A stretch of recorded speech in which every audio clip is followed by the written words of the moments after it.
শুরু হয়েছে? আচ্ছা,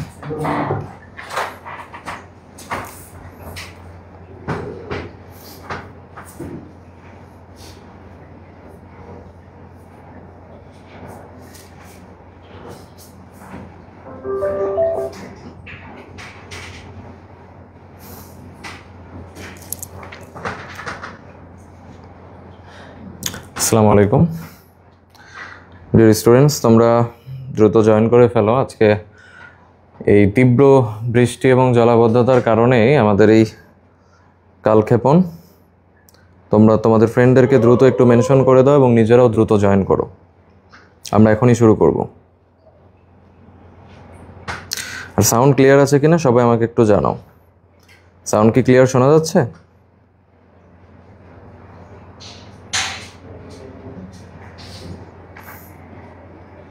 সাউন্ড ক্লিয়ার?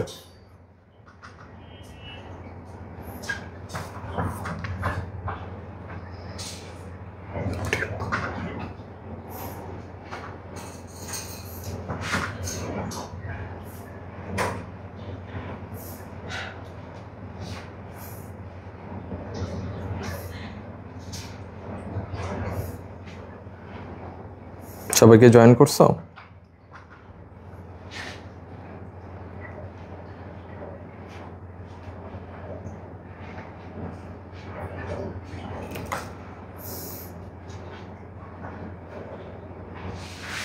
ওকে, আমরা শুরু করি। দেখো, প্রথমেই আমরা যে জিনিসটা দেখব সেটা হচ্ছে যে কোষের গঠনে কোষের মধ্যে কিছু কথা আছে, তাই না? আমরা স্লাইডটাকে আর একটু বড় করে দেই আমাদের সুবিধার জন্য।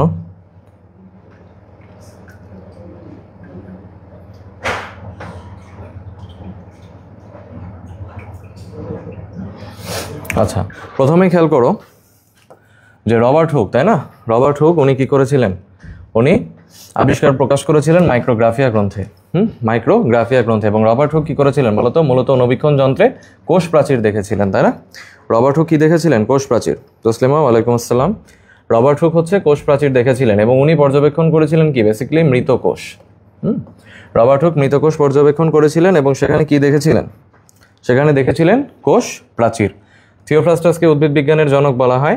লিওয়েন হুক সর্বপ্রথম তার আবিষ্কৃত যন্ত্রে অণুবীক্ষণ যন্ত্র আবিষ্কার করেন এবং জীবিত কোষ এগুলো পর্যবেক্ষণ করেছেন। জীববিজ্ঞানের যে শাখায় কোষ নিয়ে আলোচনা করা হয় সেটাকে আমরা বলি সাইটোলজি বা কোষবিদ্যা। সাইটোলজি বা কোষবিদ্যা। রবার্ট হুককে আমরা কি বলি বলতো? কোষবিদ্যার জনক বলি, তাই না? রবার্ট হুককে কি বলা হয়? রবার্ট হুককে বলা হয় কোষবিদ্যার জনক। তোমরা কি সবাই জয়েন করতেছো?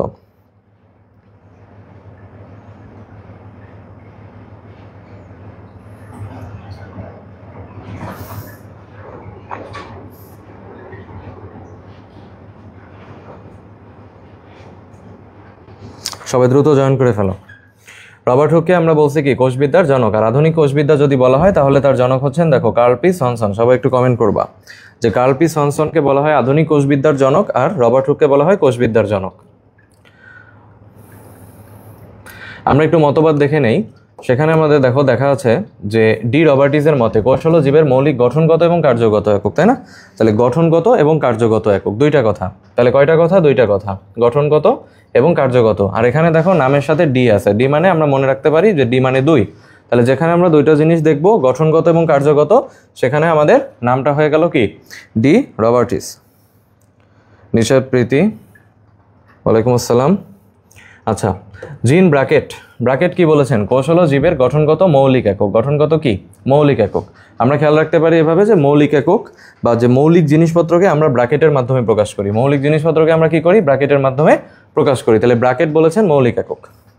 আর লোই বলেছেন কি? কোষ হলো জৈবিক কার্যকলাপের একক যা কোনো সজীব মাধ্যম ছাড়াই আত্মপ্রজননে সক্ষম। তাহলে সজীব মাধ্যম ছাড়া আত্মপ্রজননে সক্ষম বলেছেন বিজ্ঞানী লোই। এবার দেখো, উট পাখির ডিম সবচেয়ে বড়, এটা তোমরা জানো যে 17/12.5। সবচেয়ে ছোট কোষ কোনটা? মাইকোপ্লাজমা, যেটা ব্যাস কত? 0.1 মাইক্রোমিটার, তাই না? যেটার ব্যাস কত? 0.1 মাইক্রোমিটার। অপর নাম কি বলতো? PPLO। আর মানুষের মোটর নিউরন এটা হচ্ছে 1.37 মিটার লম্বা। হ্যাঁ, এটা সবচেয়ে ইম্পর্টেন্ট কোশ্চেন। আর মানবদেহে আয়তনের দিক থেকে সবচেয়ে ছোট হচ্ছে শুক্রাণু। যদি প্রশ্নে বলা থাকে যে মানবদেহে আয়তনের দিক থেকে ছোট কোনটা, তাহলে তোমার অ্যান্সার হবে শুক্রাণু। ঠিক আছে? সবাই একটু কমেন্ট করবা যে আয়তনের দিক থেকে সবচেয়ে ছোট কোষ কোনটা। আয়তনের দিক থেকে সবচেয়ে ছোট কোষ কোনটা দেখি, কে কে আছে আমাদের সাথে? আসিয়া, Taslima, Alfia, Nishat, very good.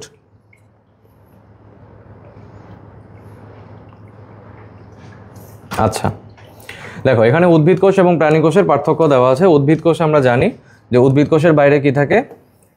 Cellulose নির্মিত শক্ত প্রাচীর থাকে, তাই না? আর প্রাণী কোষে কি? কোষ প্রাচীর অনুপস্থিত। তারপরে এখানে বড় কোষ গহ্বর থাকে, সাইটোপ্লাজমে প্লাস্টিড আছে, কোষে সেন্ট্রোজোম থাকে না, তাই না? প্রাণী কোষে আমরা জানি যে উদ্ভিদ কোষে সেন্ট্রোজোম থাকে না, আর প্রাণী কোষে কি? সেন্ট্রোজোম থাকে। আর দেখো এদের সঞ্চিত খাদ্য হচ্ছে কি? শ্বেতসার। আর প্রাণী কোষের সঞ্চিত খাদ্য কি? গ্লাইকোজেন বা চর্বি। প্রাণীদের সঞ্চিত খাদ্য হচ্ছে গ্লাইকোজেন বা চর্বি। কোষতত্ত্ব চলে আসি, সেল ডক্ট্রাইন বলা হয় বা হচ্ছে সেল থিওরিও বলা হয়।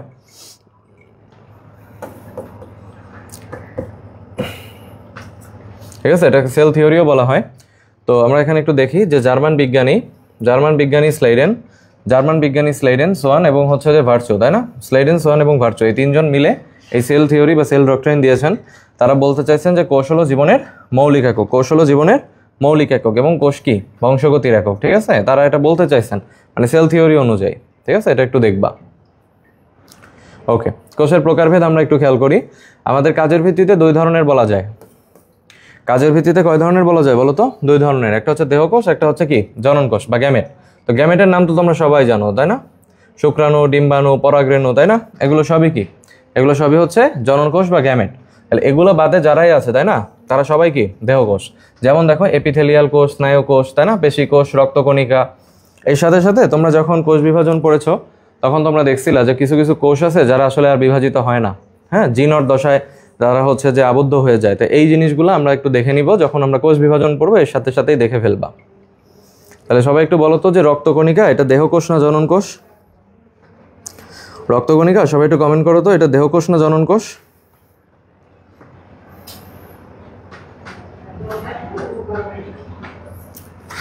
নারায়ণ আছো আমাদের সাথে, আফসানা আছো, সাদিয়া, ভেরি গুড।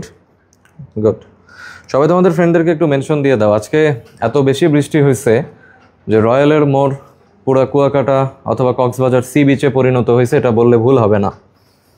ওকে, দেখো নিউক্লিয়াসের ভিত্তিতে আদিকেন্দ্রিক বা আদিকোষ। এখানে দেখো লেখা আছে যে মনেরা রাজ্যের সব জীবই আদিকোষী, তাই না? মনেরা রাজ্যের সব জীবই কি হয়? আদিকোষী হয়। আর প্রকৃতকোষী জীব একটা নাম দেওয়া আছে, নামটা একবার পড়বা, আর অন্য নামগুলো দেখবা। আদিকেন্দ্রিক বা আদিকোষ বা প্রোক্যারিওট, প্রকৃত কেন্দ্রিক বা প্রকৃত কোষ বা ইউক্যারিওট। ঠিক আছে, যে নামগুলো দেওয়া আছে নামগুলো পড়বা। এরপরে আমরা একটু দেখি যে দেহকোষ এবং জনন কোষের মধ্যে কিছু পার্থক্য আছে। পার্থক্যগুলো অবশ্যই রিডিং পড়ে ফেলবা। আর এখানে একটু আমরা একটা জিনিস একটু দেখব যে দেহকোষ দেহের বিভিন্ন কোষে বিভেদিত হতে পারে, কিন্তু জনন কোষ বিভিন্ন কোষে বিভেদিত হতে পারে না। তার মানে জনন কোষের কি? বিভেদন ক্ষমতা নাই। ঠিক আছে, আদিকোষ এবং প্রকৃত কোষের মধ্যে তুলনা আমরা এটা একটু দেখি। সেটা হচ্ছে আমাদের খুব দেখো কতগুলো বার ভর্তি পরীক্ষা আসছে। সুগঠিত নিউক্লিয়াস, ডিএনএ, দেখছো, সাইটোপ্লাজম, রাইবোজোম, অনেকবার কিন্তু পরীক্ষা আসছে। তার মানে ছকে আসলে কোনো কিছুই বাদ দেওয়ার নাই। তো সুগঠিত নিউক্লিয়াস আদিকোষের ক্ষেত্রে থাকে না। আর আদিকোষে দেখো বৃত্তাকার ডিএনএ পাওয়া যায়। ডিএনএটা কিন্তু খুব ইম্পর্টেন্ট, হ্যাঁ। আদিকোষে বৃত্তাকার ডিএনএ পাওয়া যায় এবং হচ্ছে প্রকৃত কোষে সূত্রাকার ডিএনএ পাওয়া যায়। ঠিক আছে, আর এই যে বৃত্তাকার ডিএনএ, এই বৃত্তাকার ডিএনএ আর কোথায় পাওয়া যায় বলো তো? বৃত্তাকার ডিএনএ আর কোথায় পাওয়া যায় বলো তো? বৃত্তাকার ডিএনএ আর পাওয়া যায় প্লাস্টিড এবং মাইটোকন্ড্রিয়ায়।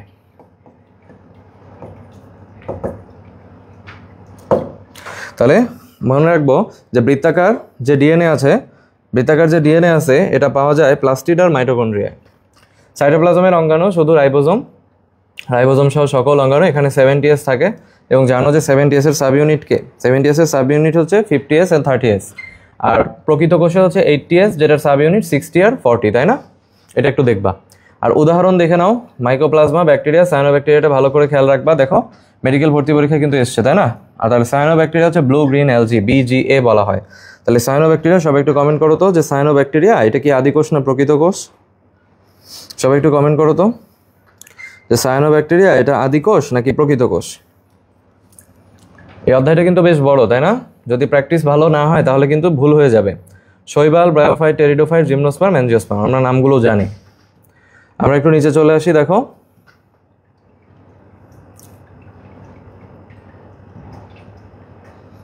আরএনএ পলিমারেজ থেকে বাকি বৈশিষ্ট্যগুলো একবার একটু চোখ বোলায় যাই।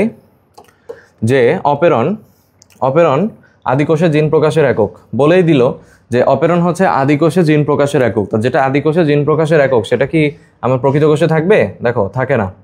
আর শ্বসন দেখো এখানে কোন শ্বসন হয়? অবাত শ্বসন হয়, তাই না? তাহলে অবাত শ্বসন হয় কোথায়? আমাদের আদিকোষে, এবং প্রকৃত কোষে সবাত শ্বসন হয়। আরেকটা জিনিস একটু দেখো যে আদিকোষে যেটা বলা হয়েছে যে এই যে প্রোটিন সংশ্লেষ বা আমরা বলতে পারি ট্রান্সলেশন, এই যে ট্রান্সলেশন প্রক্রিয়াটা আদিকোষের ক্ষেত্রে ট্রান্সক্রিপশনের সাথে সাথেই কিন্তু শুরু হয়ে যায়, তাই না? কিন্তু প্রকৃত কোষের ক্ষেত্রে সেটা বেশ দেরিতে শুরু হয়, প্রকৃত কোষের ক্ষেত্রে সেটা শুরু করতে বেশ দেরি হয়ে যায়। ওকে, এবার আমরা এখানে চলে আসি কোষীয় অঙ্গাণু। দেখো কি কি ঝিল্লিবদ্ধ আর কি কি ঝিল্লিবিহীন আছে, তো আমরা যে কোনো একটা পড়বো, আরেকটা আমরা পড়বো না। তাহলে আমরা এখানে মনে রাখতে পারি এভাবে যে প্রত্যেক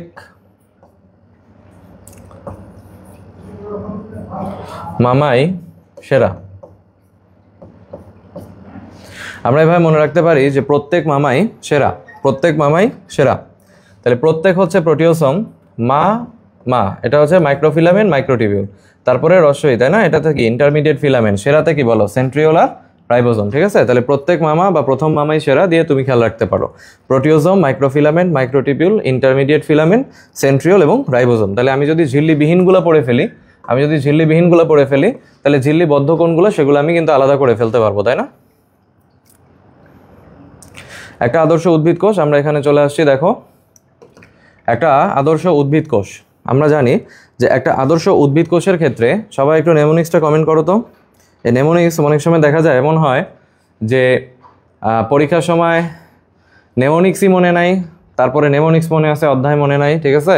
এই জন্য আমরা যেটা নেমোনিক্স দিয়ে পড়ছি সেই নেমোনিক্সটাই সেভাবেই পড়ার চেষ্টা করব যাতে করে আমাদের ভুল না যায়। ওকে, দেখো হ্যাঁ কি দিয়ে মনে রাখছি সেটা আমরা একটু কমেন্ট করে জানাই। সঞ্চিত পদার্থগুলো হচ্ছে আমরা যেগুলো খাই, তাই না? কার্বোহাইড্রেট, লিপিড, প্রোটিন যেগুলো আছে সেইগুলা পরিচিত নাম। নিঃসৃত পদার্থ যেটা আছে, দেখো নিঃসৃত পদার্থ আমরা এভাবে মনে রাখতে পারি হাই পেন। হাতে হচ্ছে কি হরমোন, পিতে কি বলো? পিগমেন্ট, তারপর ইতে কি এনজাইম, এনে কি নেকটার। দেখছো এই কথাগুলো একটু খেয়াল রাখবা যে আমাদের এখানে কি কি আছে? হাই, pen, hormone, pigment, enzyme, nectar. এগুলো যদি তুমি কমপ্লিট করে ফেলো তাহলে বর্জ্য পদার্থগুলো তুমি ইজিলি আলাদা করে ফেলতে পারবা, কারণ সঞ্চিত জানো, নিঃসৃত জানো, তাহলে বর্জ্য হচ্ছে কি বাকিগুলো যারা আছে তারা বর্জ্য পদার্থ, তাই না? এটা আমরা একটু খেয়াল রাখবো। আমরা চলে এসেছি কোষ প্রাচীরে। তোমরা এটা জানো অলরেডি, তাই না? যে কোষ প্রাচীরকে আমরা কি বলি? উদ্ভিদ কোষের অনন্য বৈশিষ্ট্য। এটা একটা উদ্ভিদ কোষের অনন্য বৈশিষ্ট্য, এটা কিন্তু সব জায়গায় থাকে না, ঠিক আছে? এটা কিন্তু সব জায়গায় থাকে না। খালিদ, ওয়ালাইকুম আসসালাম ভাইয়া।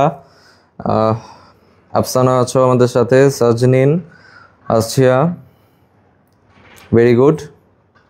দেখো প্রাণী কোষে কি কোষ প্রাচীর থাকে না, তাই না? আর কোষ প্রাচীরকে আমরা কয়টা স্তরে ভাগ করতে পারি? 3টে স্তরে ভাগ করতে পারি। কি কি আছে? মধ্যপর্দা আছে, প্রাইমারি প্রাচীর আছে, সেকেন্ডারি প্রাচীর আছে, টারশিয়ারি প্রাচীর আছে, তাই না? তাহলে এখানে আমরা একটু দেখি যে 3টে স্তর আমাদের এখানে বলা হচ্ছে যে মধ্যপর্দা এবং হচ্ছে মধ্য ল্যামেলাও বলা হয়, এবং সবাই একটু জেনে রাখবা যে মধ্যপর্দাকে পিট মেমব্রেনও বলা হয়, মধ্যপর্দাকে পিট মেমব্রেন নামেও ডাকা হয়। হ্যাঁ, সবাই একটু কমেন্ট করো যে মধ্যপর্দার আরেকটা নাম কি? মধ্যপর্দার আরেকটা নাম হচ্ছে পিট মেমব্রেন। তো এটা প্রথম স্তর। হ্যাঁ, কোষ প্রাচীরের প্রথম স্তর হচ্ছে মধ্যপর্দা। আর এখানে কি হয়? সাইটোপ্লাজম থেকে ফ্রাগমোপ্লাস্ট আসে, অলরেডি তোমরা অনেকেই জানো এগুলো, তাই না? সাইটোপ্লাজম থেকে ফ্রাগমোপ্লাস্ট আসে, গলগি বডি থেকে পেকটিন আসে। তবে খুব ইম্পর্টেন্ট একটা প্রশ্ন দেখো যে এই যে পেকটিক অ্যাসিড বেশি থাকার কারণে এটি জেলির মতো দেখা যায়, তাই না? পেকটিক অ্যাসিড বেশি থাকার কারণে জেলির মতো দেখা যায়। একক কোষে কোনো মধ্য ল্যামেলা থাকে না। তোমাদের কিন্তু একটা জিনিস জানতে হবে বা বুঝতে হবে, সেটা হচ্ছে কোনো অবস্থাতেই আমাদের মাস্টার বুক ছাড়া শুধুমাত্র বই দিয়ে কিন্তু ফুল প্রিপারেশন নেওয়া পসিবল না। কারণ তোমরা জানো যে বায়োলজিতে মোস্ট ডাইভার্স কোশ্চেন আসে, এবং আমাদের আজিবুর স্যারের বই, আলিম স্যারের বই, তাই না, মাজেদা ম্যাডামের বই ইনভলভ থাকে। তো এতগুলো বই কিন্তু ইন্ডিভিজুয়ালি পড়া আসলে খুব খুব ডিফিকাল্ট ব্যাপার এবং অসম্ভবও বলা যাইতে পারে। কিন্তু মাস্টার বুকে তোমাদের এই ইনফরমেশনগুলা এত চমৎকারভাবে এক জায়গায় নিয়ে আসা হয়েছে যে তোমরা বইটা পড়লে পরেই বুঝতে পারবা যে আসলে একটা মাস্টার বুক তোমাদের প্রিপারেশনকে কতখানি আগায় নিয়ে যাবে। সো চেষ্টা থাকবে তোমাদের যে মাস্টার বুকটা যেন তোমরা অবশ্যই কালেক্ট করো এবং মাস্টার বুক থেকে ভালোভাবে প্রিপারেশন নাও। হ্যাঁ, এটা তোমাদের জন্য কিন্তু এখনই একটা সাজেশন দিয়ে রাখলাম আমি। এরপরে দেখো প্রাইমারি প্রাচীর হচ্ছে যে আমাদের মধ্যপর্দার উপর সেলুলোজ, হেমিসেলুলোজ এবং গ্লাইকোপ্রোটিন। তাহলে আমরা বলতে পারি যে প্রাইমারি প্রাচীরের উপাদান হচ্ছে কয়টা? 3টা, তাই না? যে সেলুলোজ, হেমিসেলুলোজ এবং গ্লাইকোপ্রোটিন। আর সেকেন্ডারি প্রাচীর যখন বলবা তখন দেখবা যে এই সেকেন্ডারি প্রাচীরের মধ্যে আমাদের কি আছে বলতো? কিছু ক্ষেত্রে সুবেরিন পাওয়া যায়, তাই না? আর সেকেন্ডারি প্রাচীর কয় স্তর বিশিষ্ট? সেকেন্ডারি প্রাচীর 3 স্তর বিশিষ্ট। টারশিয়ারি প্রাচীর এটা অনেক সময় আমাদের দেখা যায় যে এই ট্রাকিড স্তরে, দেখো কি লেখা, বিরল প্রকৃতি টারশিয়ারি কোষ প্রাচীর কেবল নগ্নবীজী উদ্ভিদের ট্রাকিড কোষে পাওয়া যায়। তাহলে সব জায়গায় কি এটা পাওয়া যাবে? সব জায়গায় কিন্তু এটা পাওয়া যাবে না। কোথায় পাওয়া যায়? নগ্নবীজী ট্রাকিডে পাওয়া যায়। কূপ এলাকা হচ্ছে সবচেয়ে পাতলা এলাকা, হ্যাঁ, এটা ডাবল স্টার দিয়ে রাখো যে কূপ এলাকা হচ্ছে সবচেয়ে পাতলা এলাকা। এবার দেখি যে প্লাজমোডেজমেটা এটা কি বলা হয়েছে? দুইটি পাশাপাশি কোষের যে সূক্ষ্ম একটা ছিদ্র পথে নলাকার একটা সংযোগ থাকে সেটাকেই আমরা বলি হচ্ছে প্লাজমোডেজমেটা। এটা একটু দেখবা, সবাই একটু কমেন্ট করো তো যে সূক্ষ্ম নলাকার যে সংযোগ থাকে এটাকে কি বলে? সূক্ষ্ম নলাকার যে সংযোগটা থাকে এটাকে কি বলা হয়? একটু কমেন্ট করে জানাও তো। মধ্যপর্দায় দেখো, খেয়াল করো, মধ্যপর্দায় অধিক পরিমাণে পেকটিক অ্যাসিড থাকে। মধ্যপর্দায় অধিক পরিমাণে কি থাকবে? পেকটিক অ্যাসিড থাকবে, হ্যাঁ, এটা একটু মনে রাখতে হবে। সবাই একটু বলো তো মধ্যপর্দায় কোনটি বেশি থাকে? মধ্যপর্দায় বেশি থাকে হচ্ছে আমাদের পেকটিক অ্যাসিড। আর দেখো লেখা আছে জাইলোগ্লুকান, এটা হচ্ছে ক্রস লিঙ্ক হিসেবে কাজ করে।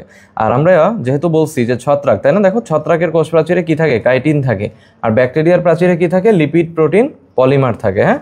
ব্যাকটেরিয়ার কোষ প্রাচীর যখন তোমরা পড়ছিলে অণুজীবের চ্যাপ্টার, হয়তো তোমাদের মনে আছে যে ওইখানে আমাদের মিউকোপলিস্যাকারাইড, টিকোইক অ্যাসিড, মিউরামিক অ্যাসিড, তাই না, অনেক কিছু লেখা ছিল। ওইগুলো একটু রিভিশন দিয়ে আসবা। আর দেখো ছত্রাকের প্রাচীরে কি থাকে? ছত্রাকের প্রাচীরে কাইটিন থাকে, তাই না? ছত্রাকের প্রাচীরে কি থাকে? ছত্রাকের প্রাচীরে কাইটিন থাকে, এটা একটু খেয়াল রাখবা। ছত্রাকের প্রাচীরে কি থাকবে? ছত্রাকের প্রাচীরে কাইটিন থাকবে। ওকে, আরেকটা জিনিস মাঝখানে এটাও একটু বলে রাখি, তোমরা হয়তো বা জানো যে 27 সেপ্টেম্বর অর্থাৎ এই যে শনিবার আসছে, এই শনিবার দিন কিন্তু ডিএমসি অলিম্পিয়াড আয়োজন করা হয়েছে এবং তোমরা যে কেউ পার্টিসিপেট এখানে করতে পারবা। অতএব তোমাদের ভেন্যু সহ সব কিছু কিন্তু তোমরা আমাদের এই পেজেই পেয়ে যাবা, হ্যাঁ। এই পেজে যদি দেখো তাহলে কিন্তু এটা তোমরা সময়সূচি সহ দেখবা যে পোস্ট করা আছে। সবাই একটু দেখে নিবা এবং অবশ্যই পরীক্ষায় অংশগ্রহণ করবা। পরীক্ষায় অংশগ্রহণ তোমাদের কনফিডেন্সকে বাড়াবে, তোমাদের ভুলগুলো দেখাই দিবে এবং কিভাবে তোমাদের প্রিপারেশন সামনে নিতে হবে সেই ব্যাপারে তোমাদেরকে হেল্প করবে। অতএব কোনো পরীক্ষা যেন মিস না হয়, হ্যাঁ। ওকে, ছত্রাকের প্রাচীর কাইটিন এবং ব্যাকটেরিয়ার প্রাচীর লিপিড, প্রোটিন দ্বারা গঠিত। সাধারণত কোষ প্রাচীরে কি থাকে? 40% সেলুলোজ থাকে, হ্যাঁ, এই কথাটা দেখবা। সাধারণত কোষ প্রাচীরে কি হয়? 40% সেলুলোজ থাকে। ওকে, এবং আমরা এখানে একটু দেখি কোষ প্রাচীরের প্রধান উপাদান। কোষ প্রাচীরের প্রধান উপাদান কি? কোষ প্রাচীরের প্রধান উপাদান হচ্ছে সেলুলোজ। কোষ প্রাচীরের প্রধান উপাদান হচ্ছে সেলুলোজ। 1 থেকে 3000 সেলুলোজ মিলে সেলুলোজ চেইন তৈরি হয়। প্রায় 100টা সেলুলোজ চেইন মিলে ক্রিস্টালাইন মাইসেলি তৈরি হয়। তারপরে দেখো যে এই ক্রিস্টালাইন মাইসেলিকেই তুমি কি বলতেছো? ক্ষুদ্রতম গাঠনিক একক। ক্রিস্টালাইন মাইসেলিকে বলা হয় ক্ষুদ্রতম গাঠনিক একক। আর যখন 20টা মাইসেলি মিলে মাইক্রোফাইব্রিল তৈরি করছে, এটাকে তুমি বলতেছো মূল একক। এই কথাগুলো কিন্তু ভুল করা যাবে না। মূল, ক্ষুদ্রতম, হ্যাঁ, কোনটা কি, প্রধান, হ্যাঁ, এই শব্দগুলো মিস করা যাবে না। দেখো কোষ প্রাচীরের প্রধান উপাদান হচ্ছে সেলুলোজ, কিন্তু কোষ প্রাচীর গঠনের যখন বলবে ক্ষুদ্রতম একক তখন মাইসেলি, যখন মূল বলবে তখন মাইক্রোফাইব্রিল। এই কথাটা দেখবা। আর 250টা মাইক্রোফাইব্রিল মিলে ম্যাক্রোফাইব্রিল গঠন করে। আর আমরা কাজ সম্পর্কে অলরেডি জানি, আকৃতি দান করা, পৃথক করা, পানি এবং লবণ শোষণ ও পরিবহনে সহায়তা করা। ছত্রাকের কোষ প্রাচীর কাইটিন নির্মিতরে দেখো ডেন্টালের কোশ্চেন, দেখছো, বাদ দেওয়ার কিন্তু কোনো সুযোগ নাই। ওকে, আমরা চলে আসি প্রাইমারি এবং সেকেন্ডারি প্রাচীরের মধ্যে পার্থক্য। এখানে আমরা এটা খুব ভালো করে পড়বো যে প্রাইমারি প্রাচীর দেখো লেখা আছে সেলুলোজ, গ্লাইকোপ্রোটিন এবং পেকটিন দিয়ে গঠিত। আর সেকেন্ডারি প্রাচীরে দেখো কত কিছু আছে, সেলুলোজ, কিউটিন, সুবেরিন, তাই না, অনেক কিছু আছে কিন্তু। এবং আরেকটা জিনিস একটু খেয়াল করবা যে প্রাইমারি কোষ প্রাচীর কিন্তু কূপ এলাকায় থাকে না। সেকেন্ডারিও কি কূপ এলাকায় থাকে না, এটা একটু দেখবা। প্রোটোপ্লাস্টে আমরা চলে আসি, দেখি তোমরা কে কে কমেন্ট করতেছো, কে কে আছো আমাদের সাথে। Afsana, Sajnin, Narayan, Alfia, very good. Okay, thank you. দেখো ফেলিক্স ডুজার্ডিন, তাই না, ফেলিক্স ডুজার্ডিনের নামটা আমরা এখানে পেয়ে যাচ্ছি। তো ডুজার্ডিন কি বলতে চাচ্ছেন দেখি আমরা। ফিজিক্স ডুজার্ডিন উনি বলতেছেন এই পদার্থটাকে সারকোড। এখানে আমরা সার এবং জার দুইটা শব্দ দেখতে পাই, তাই না? জারও দেখতে পাই, সারও দেখতে পাই। তাহলে সারকোড বলছেন কে? ডুজার্ডিন। ঠিক আছে, নামটা এভাবে মনে রাখবা, জার এবং সার। আর পার্কিনসে দেখো উনি কি বলছেন, উনি প্রোটোপ্লাজম শব্দটা ব্যবহার করেছেন। তাহলে উনি যদি প্রোটোপ্লাজম শব্দটা ব্যবহার করেন, তার মানে আমরা বলতে পারি কিনা যে প্রোটোপ্লাজমের নামকরণ উনি করেছেন? বলা যায়? এটা একটু দেখো যে পার্কিনসে সর্বপ্রথম কি করছেন, প্রোটোপ্লাজম শব্দটাকে ব্যবহার করছেন। পার্কিনসে সর্বপ্রথম প্রোটোপ্লাজম শব্দটাকে ব্যবহার করছেন, এটা একটু দেখবা। আর বিজ্ঞানী হাক্সলের মতে প্রোটোপ্লাজম হচ্ছে জীবনের ভৌত ভিত্তি। প্রোটোপ্লাজমটা কি? জীবনের ভৌত ভিত্তি। বা এটাকে দেখো ভাইভাম ফ্লুইডিয়াম বলা হয়, ভাইভাম ফ্লুইডাম, হ্যাঁ, এই নামেও কিন্তু ডাকা হয়। এটা একটা নতুন টাইপের নাম। আচ্ছা, কোষের বাইরে প্রোটোপ্লাজম নির্মিত দ্বিস্তরী আবরণটাকে আমরা বলি হচ্ছে প্লাজমা লেমা, প্লাজমা লেমা বলি।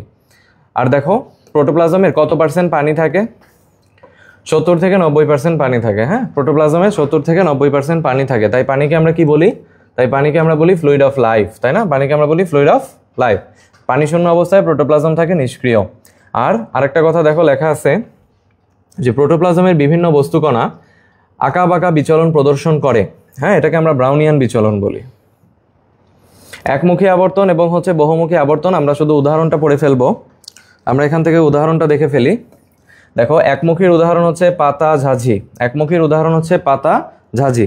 আর তারপরে আমাদের দেখো আবর্তন বা সাইক্লোসিস, এটার উদাহরণ হচ্ছে আমাদের বহুমুখী আবর্তন ট্রাডেসক্যানশিয়া, ট্রাডেসক্যানশিয়া। বা আমরা এটা খেয়াল রাখতো, তাহলে একমুখী আবর্তনের উদাহরণ হচ্ছে পাতা ঝাঁঝি, বহুমুখীর উদাহরণ হচ্ছে কি? বহুমুখীর উদাহরণ হচ্ছে ট্রাডেসক্যানশিয়া। প্লাজমা মেমব্রেন বা কোষঝিল্লি, এখানে চলে আসি। প্লাজমা মেমব্রেন বা কোষঝিল্লির মধ্যে একটু খেয়াল করবা যে বিজ্ঞানী নাগেলি প্লাজমা মেমব্রেন বা কোষঝিল্লি নামকরণ করেছেন, তাই না? তাহলে এই জিনিসটা একটু দেখবো যে বিজ্ঞানী নাগেলি কি বলছেন, প্লাজমা মেমব্রেন বা কোষঝিল্লি নামকরণ করছেন। স্যান্ডউইচ মডেল, স্যান্ডউইচ মডেল কার কাছ থেকে আসছে? ড্যানিয়েল এবং ডেভসন। খেয়াল করছো দুইটা কি? দুইটা ডি দিয়ে না? দুইটা ডি দিয়ে আছে। তাহলে আমরা মনে রাখবো এই যে দুইটা ডি দিয়ে আমি স্যান্ডউইচ তৈরি করছি। একক পর্দা হাইপোথিসিস, একক পর্দা হাইপোথিসিস দিছে কে? রবার্টসন, তাই না? ফ্লুইড মোজাইক মডেল বা আইসবার্গ মডেল, খুব ইম্পর্টেন্ট কিন্তু। ফ্লুইড মোজাইক মডেলের আরেক নাম কি? পরীক্ষায় সহজ প্রশ্ন দিলে দিয়ে দিতে পারে যে ফ্লুইড মোজাইক মডেল, তার আরেক নাম কি? Iceberg model. আইসবার্গ মডেল কত সালে দেওয়া হয়েছে? 1972 সালে দেওয়া হয়েছে। কে দিছেন? সিঙ্গার এবং নিকলসন। আচ্ছা, এরপরে দেখো এখানে আমাদের কিছু রেশিও দেওয়া আছে। কোষঝিল্লির কত ভাগ লিপিড? 20 থেকে 40%। কিন্তু এই প্রশ্নটা খুব ইম্পর্টেন্ট যে কোষঝিল্লির মোট শুষ্ক ওজনের 75 ভাগই হচ্ছে লিপিড, তাই না? এটা প্রধান উপাদান, সেই জন্য। তাহলে কোষঝিল্লির মোট শুষ্ক ওজনের 75 ভাগই কি? লিপিড। কিন্তু কোন লিপিডটা সবচেয়ে ইম্পর্টেন্ট বলো তো এদের ক্ষেত্রে? ফসফোলিপিড। এই জন্যই কিন্তু দেখো আমরা 5 রকমের ফসফোলিপিড কিন্তু এখানে পেয়ে যাব। তার মধ্যে সরলতম ফসফোলিপিডটা হচ্ছে কি? ফসফোটাইডিক অ্যাসিড। এবং জটিলের মধ্যে নামটা হচ্ছে লেসিথিন। হ্যাঁ, নামটা কিন্তু খুব ইম্পর্টেন্ট। আর ফসফোলিপিডের অর্ধেকের বেশি কি থাকে?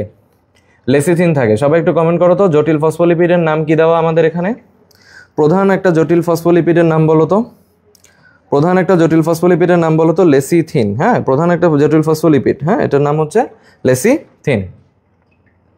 আচ্ছা, আমরা এটার একটু কাজটা দেখে নেই। সেটা হচ্ছে যে বিভিন্ন বৃহদাণু সংশ্লেষ করতে পারে, বিভিন্ন রকম তথ্যের ভিত্তি হিসেবে কাজ করে, ঠিক আছে? এবং দেখো এই প্লাজমা মেমব্রেন বা কোষঝিল্লির অপর নাম কি? Bio membrane. প্লাজমা মেমব্রেন বা কোষঝিল্লির অপর নাম কি? Bio membrane. আর গ্লিসারল দেখো সহজেই কোষঝিল্লি অতিক্রম করতে পারে। কে সহজে কোষঝিল্লি অতিক্রম করতে পারে এটা আমরা একটু দেখে নিই। তাহলে গ্লিসারল। ফ্লুইড মোজাইক মডেল আমরা একটু দেখবো যে ফ্লুইড মোজাইক মডেলে কি আছে? মেমব্রেন প্রোটিন আছে, তাই না? ফ্লুইড মোজাইক মডেলে কি আছে? ফ্লুইড মোজাইক মডেলে মেমব্রেন আছে। তাহলে এই যে মেমব্রেন প্রোটিন, এই মেমব্রেন প্রোটিনের নাম কি কি দেখো তো? 3 ধরনের আছে না? ইন্টিগ্রাল, পেরিফেরাল, লিপিড সম্পৃক্ত। আমরা মনে রাখতে পারি আইপিএল দিয়ে, আইপিএল, ঠিক আছে? আইপিএল দিয়ে কিন্তু এটা মনে রাখতে পারো, আইপিএল দিয়ে এটা মনে রাখতে পারো যে integral protein, peripheral protein, lipid সম্পৃক্ত প্রোটিন। আচ্ছা, গ্লাইকোক্যালিক্সে দেখো লেখা আছে গ্লাইকোক্যালিক্স কোষের চিহ্নিত কারক হিসেবে কাজ করে। গ্লাইকোক্যালিক্স কি হিসেবে কাজ করে? এটা হচ্ছে কোষের চিহ্নিত কারক হিসেবে কাজ করে। এটা একটু দেখবা। ফ্লিপ ফ্লপ মুভমেন্ট কাদের ক্ষেত্রে হয়? কোষঝিল্লিতে, তাই না? কোষঝিল্লিতে কি হয়? ফ্লিপ ফ্লপ মুভমেন্ট হয়। আর কোষঝিল্লির বিভিন্ন অবস্থা দেখা আছে যে আমাদের এই কোষঝিল্লিতে মাইক্রোভিলাই, হ্যাঁ, কোষঝিল্লিতে কি বিভিন্ন অবস্থার মধ্যে একটা হচ্ছে মাইক্রোভিলাই। কয়টা হতে পারে? 3000 হতে পারে। তারপরে দেখো তো ডেজমোসোম, ডেজমোসোম কেমন হয়? বৃত্তাকার হয়। ডেজমোসোম কেমন হয়? বৃত্তাকার হয়। এটা একটু দেখবা, ডেজমোসোম কেমন হয়? বৃত্তাকার হয়। আর কঠিন খাদ্যকে যদি কেউ গ্রহণ করে, কঠিন খাদ্যকে যদি গ্রহণ করে তখন সেটাকে আমরা বলি আমাদের কি বলো? Phagocytic vesicle. আর যদি তরল গ্রহণ করে তখন পিনোসাইটিক ভেসিকল। সাইটোপ্লাজমে চলে আসি আমরা। দেখো সাইটোপ্লাজমের কিছু অপর নাম আছে, যেমন হচ্ছে কি আমাদের হায়ালোপ্লাজম, সাইটোসল, তাই না? আর এই সাইটোপ্লাজমে পানির পরিমাণ কত? 65 থেকে 96%। সাইটোপ্লাজমে পানির পরিমাণ কত? কমেন্ট করো তো সবাই একটু। সাইটোপ্লাজমে পানির পরিমাণ কত? সাইটোপ্লাজমে পানির পরিমাণ হচ্ছে 65 থেকে 96%। এরপরে দেখি যে শ্বসনের প্রথম পর্যায়ে হচ্ছে গ্লাইকোলাইসিস। কোথায় সংঘটিত হয়? সাইটোপ্লাজমে সংঘটিত হয়। শ্বসনের প্রথম পর্যায়ে যেটা গ্লাইকোলাইসিস, সেটা আমাদের সাইটোপ্লাজমে সংঘটিত হয়। জীবনের সকল বিপাকীয় কাজের নিয়ন্ত্রক কে? সাইটোপ্লাজম। জীবনের সকল বিপাকীয় কাজ এর নিয়ন্ত্রক কে? সাইটোপ্লাজম। কোষের অম্লত্ব ক্ষারত্ব নিয়ন্ত্রণ করে কে? সাইটোপ্লাজম। আচ্ছা, এই কথাগুলো খেয়াল রাখবা।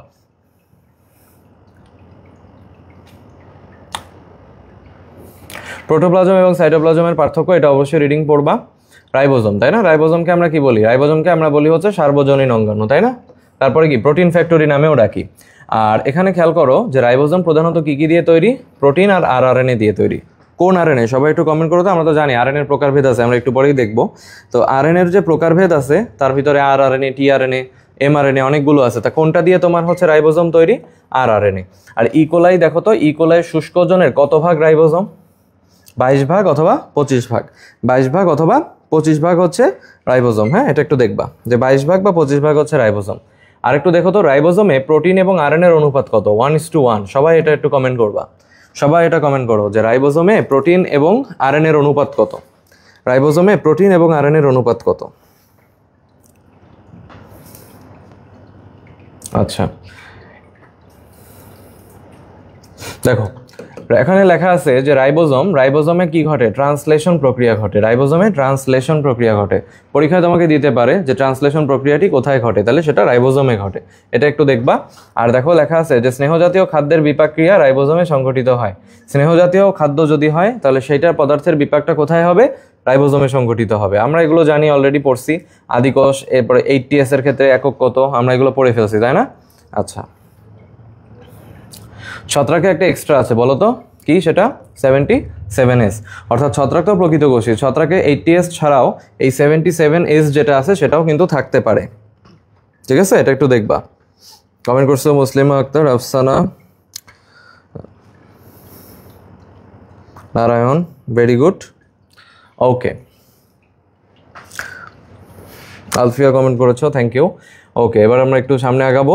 দেখো রাইবোজোম আর লাইসোজোমের পার্থক্য আছে, ডেফিনেটলি রিডিং দেবা। গলগি বডিতে চলে আসি। গলগি বডি হচ্ছে কি বলা হয় বলো? গলগি বডিকে কোষের ট্রাফিক পুলিশ বলা হয়। গলগি বডিকে আমরা বলি হচ্ছে কোষের ট্রাফিক পুলিশ। ঠিক আছে, এটা একটু মনে রাখবো। তাহলে গলগি বডি কোষের ট্রাফিক পুলিশ। এবং হচ্ছে এখানে দেখো তো লেখা আছে যে মসৃণ এন্ডোপ্লাজমিক রেটিকুলাম হতে উৎপত্তি হয়। কোথা থেকে উৎপত্তি হয়? মসৃণ এন্ডোপ্লাজমিক রেটিকুলাম থেকে উৎপত্তি হয়। তারপরে দেখো লেখা আছে যে যেটা প্লাজমা মেমব্রেনের কাছাকাছি থাকে, মানে গলগি বডির যে অংশটা প্লাজমা মেমব্রেনের কাছাকাছি থাকে ওইটাকে বলা হয় ট্রান্সফেজ। যদি যেটা কেন্দ্রের দিকে থাকে ওটাকে বলা হয় সিস ফেজ। তাহলে যেটা প্লাজমা মেমব্রেনের কাছে থাকে সেটাকে আমরা ট্রান্সফেজ বলি, আর যেটা কেন্দ্রে থাকে সেটা সিস ফেজ বলি। এবং একটু খেয়াল করবা যে গলগি বডিতে এটিপিএইচ, এডিপিএইচ, হ্যাঁ, এই এনজাইমগুলো থাকে। এবং আমরা একে আরেক নাম ডাকতে পারি, সেটা হচ্ছে কার্বোহাইড্রেট ফ্যাক্টরি। Carbohydrate factory. এছাড়াও কিছু নাম আছে, ডিকটায়োসোম, ইডিওসোম, লাইপোকন্ড্রিয়া, প্যাকেজিং কেন্দ্র। ঠিক আছে, এই নামগুলোও কিন্তু মুখস্থ রাখতে হবে। এই নামগুলোও মুখস্থ রাখতে হবে। এবার খুব ইম্পর্টেন্ট একটা প্রশ্ন আমরা দেখি, সেটা হচ্ছে যে আমাদের গলগি বডি কয় প্রকার? গলগি বডি কয় প্রকার? দেখো 3 প্রকার। Cisternae, vesicle, vacuole. হ্যাঁ, এই 3টা নামই কিন্তু মুখস্থ রাখতে হবে, যে সিস্টার্নি, ভেসিকল, ভেকুওল। হ্যাঁ, এই নামগুলো পড়বো। এরপর একটু দেখো যে গলগি বডির কাজ লাইসোজোম ও ভিটামিন তৈরি, প্রোটিন এবং ভিটামিন সি সঞ্চয়, কোষ প্লেট তৈরি করা। ঠিক আছে, এই কাজগুলো মাস্ট বি পড়তে হবে, মাস্ট বি পড়তে হবে। এবং দেখো সে আরেকটা কাজে কিন্তু হেল্প করে, সেটা কি? শুক্রাণুর অ্যাক্রোজোম তৈরিতে হেল্প করে। শুক্রাণুর অ্যাক্রোজোম তৈরিতে হেল্প করে। সবাই একটু কমেন্ট করো তো যে শুক্রাণুর কোন অংশ তৈরিতে গলগি বডি অংশগ্রহণ করে? সবাই একটু কমেন্ট করে জানাও তো যে শুক্রাণুর কোন অংশ তৈরিতে গলগি বডি অংশগ্রহণ করে? সেটা হচ্ছে আমাদের অ্যাক্রোজোম তৈরিতে। কি তৈরিতে? অ্যাক্রোজোম তৈরিতে। এটা কিন্তু পরীক্ষার জন্য খুব ইম্পর্টেন্ট। হ্যাঁ, আচ্ছা, এন্ডোপ্লাজমিক রেটিকুলাম এবং গলগি বডি, এন্ডোপ্লাজমিক রেটিকুলাম এবং গলগি বডির মধ্যে পার্থক্য দেওয়া আছে। হ্যাঁ, এই পার্থক্যটা আমরা একটু দেখি। সেখানে দেখো লেখা যে মসৃণ এবং অমসৃণ, তাই না? মসৃণ এবং অমসৃণ দুই ধরনের আবরণী ঝিল্লি দেখা যায়, আর গলগি বডির আবরণী ঝিল্লিটা কি হয়? মসৃণ হয়, তাই না? এইটা একটু দেখবা। আর একটা কথা হচ্ছে যে কাঠামো গঠন এবং অন্ত পরিবহনের কাজ করে। এন্ডোপ্লাজমিক রেটিকুলাম কি করতে পারে? অন্ত পরিবহন করতে পারে। আর গলগি বডি সংশ্লেষ এবং ক্ষরণে কাজ করে, সংশ্লেষ এবং ক্ষরণে কাজ করে। আচ্ছা, লাইসোজোমে চলে আসো। দেখো, লাইসোজোমকে আমরা জানি যে লাইসোজোমের একটা নাম হলো আত্মঘাতী থলিকা বা সুইসাইডাল স্কোয়াড, তাই না? তাহলে লাইসোজোমকে আমরা কি কি নামে রাখতে পারি? লাইসোজোমকে আমরা বলতে পারি আত্মঘাতী থলিকা বা সুইসাইড স্কোয়াড। দা দুবে এটা নামকরণ করেছেন। এই লাইসোজোমের উৎপত্তি কোথা থেকে হয়? এন্ডোপ্লাজমিক রেটিকুলাম থেকে। লাইসোজোমের উৎপত্তি কোথা থেকে হয়? এন্ডোপ্লাজমিক রেটিকুলাম থেকে। আর কে একে প্যাকেজ করে দেখো তো? Golgi body. গলগি বডি কি করে? একে প্যাকেজ করে। গলগি বডি একে কি করে? প্যাকেজ করে। আর এটাকে আমরা আরেক নামে রাখতে পারি, সেটা হচ্ছে কোষের ডাইজেস্টিভ ব্যাগ। কোষের ডাইজেস্টিভ ব্যাগ নামেও রাখতে পারি। সবাই একটু কমেন্ট করো তো, লাইসোজোমের কোথা থেকে উৎপত্তি হয়? লাইসোজোম এন্ডোপ্লাজমিক রেটিকুলাম থেকে উৎপত্তি হয়। সবাই একটু কমেন্ট করবা যে লাইসোজোম কোথা থেকে উৎপত্তি হয়। খেয়াল করো, প্রাণীদেহে শ্বেত রক্তকণিকায় অধিক সংখ্যক লাইসোজোম থাকে। তাহলে লাইসোজোম কোন রক্তকণিকার সাথে বেশি জড়িত বলো তো? সেটা হচ্ছে আমাদের এই ডাব্লিউবিসি, তাই না? সেটা হচ্ছে আমাদের ডাব্লিউবিসি। আরবিসিতে লাইসোজোম থাকে না। তাহলে দেখো, ডাব্লিউবিসি এবং আরবিসির মধ্যে আরবিসিতে লাইসোজোম থাকে না।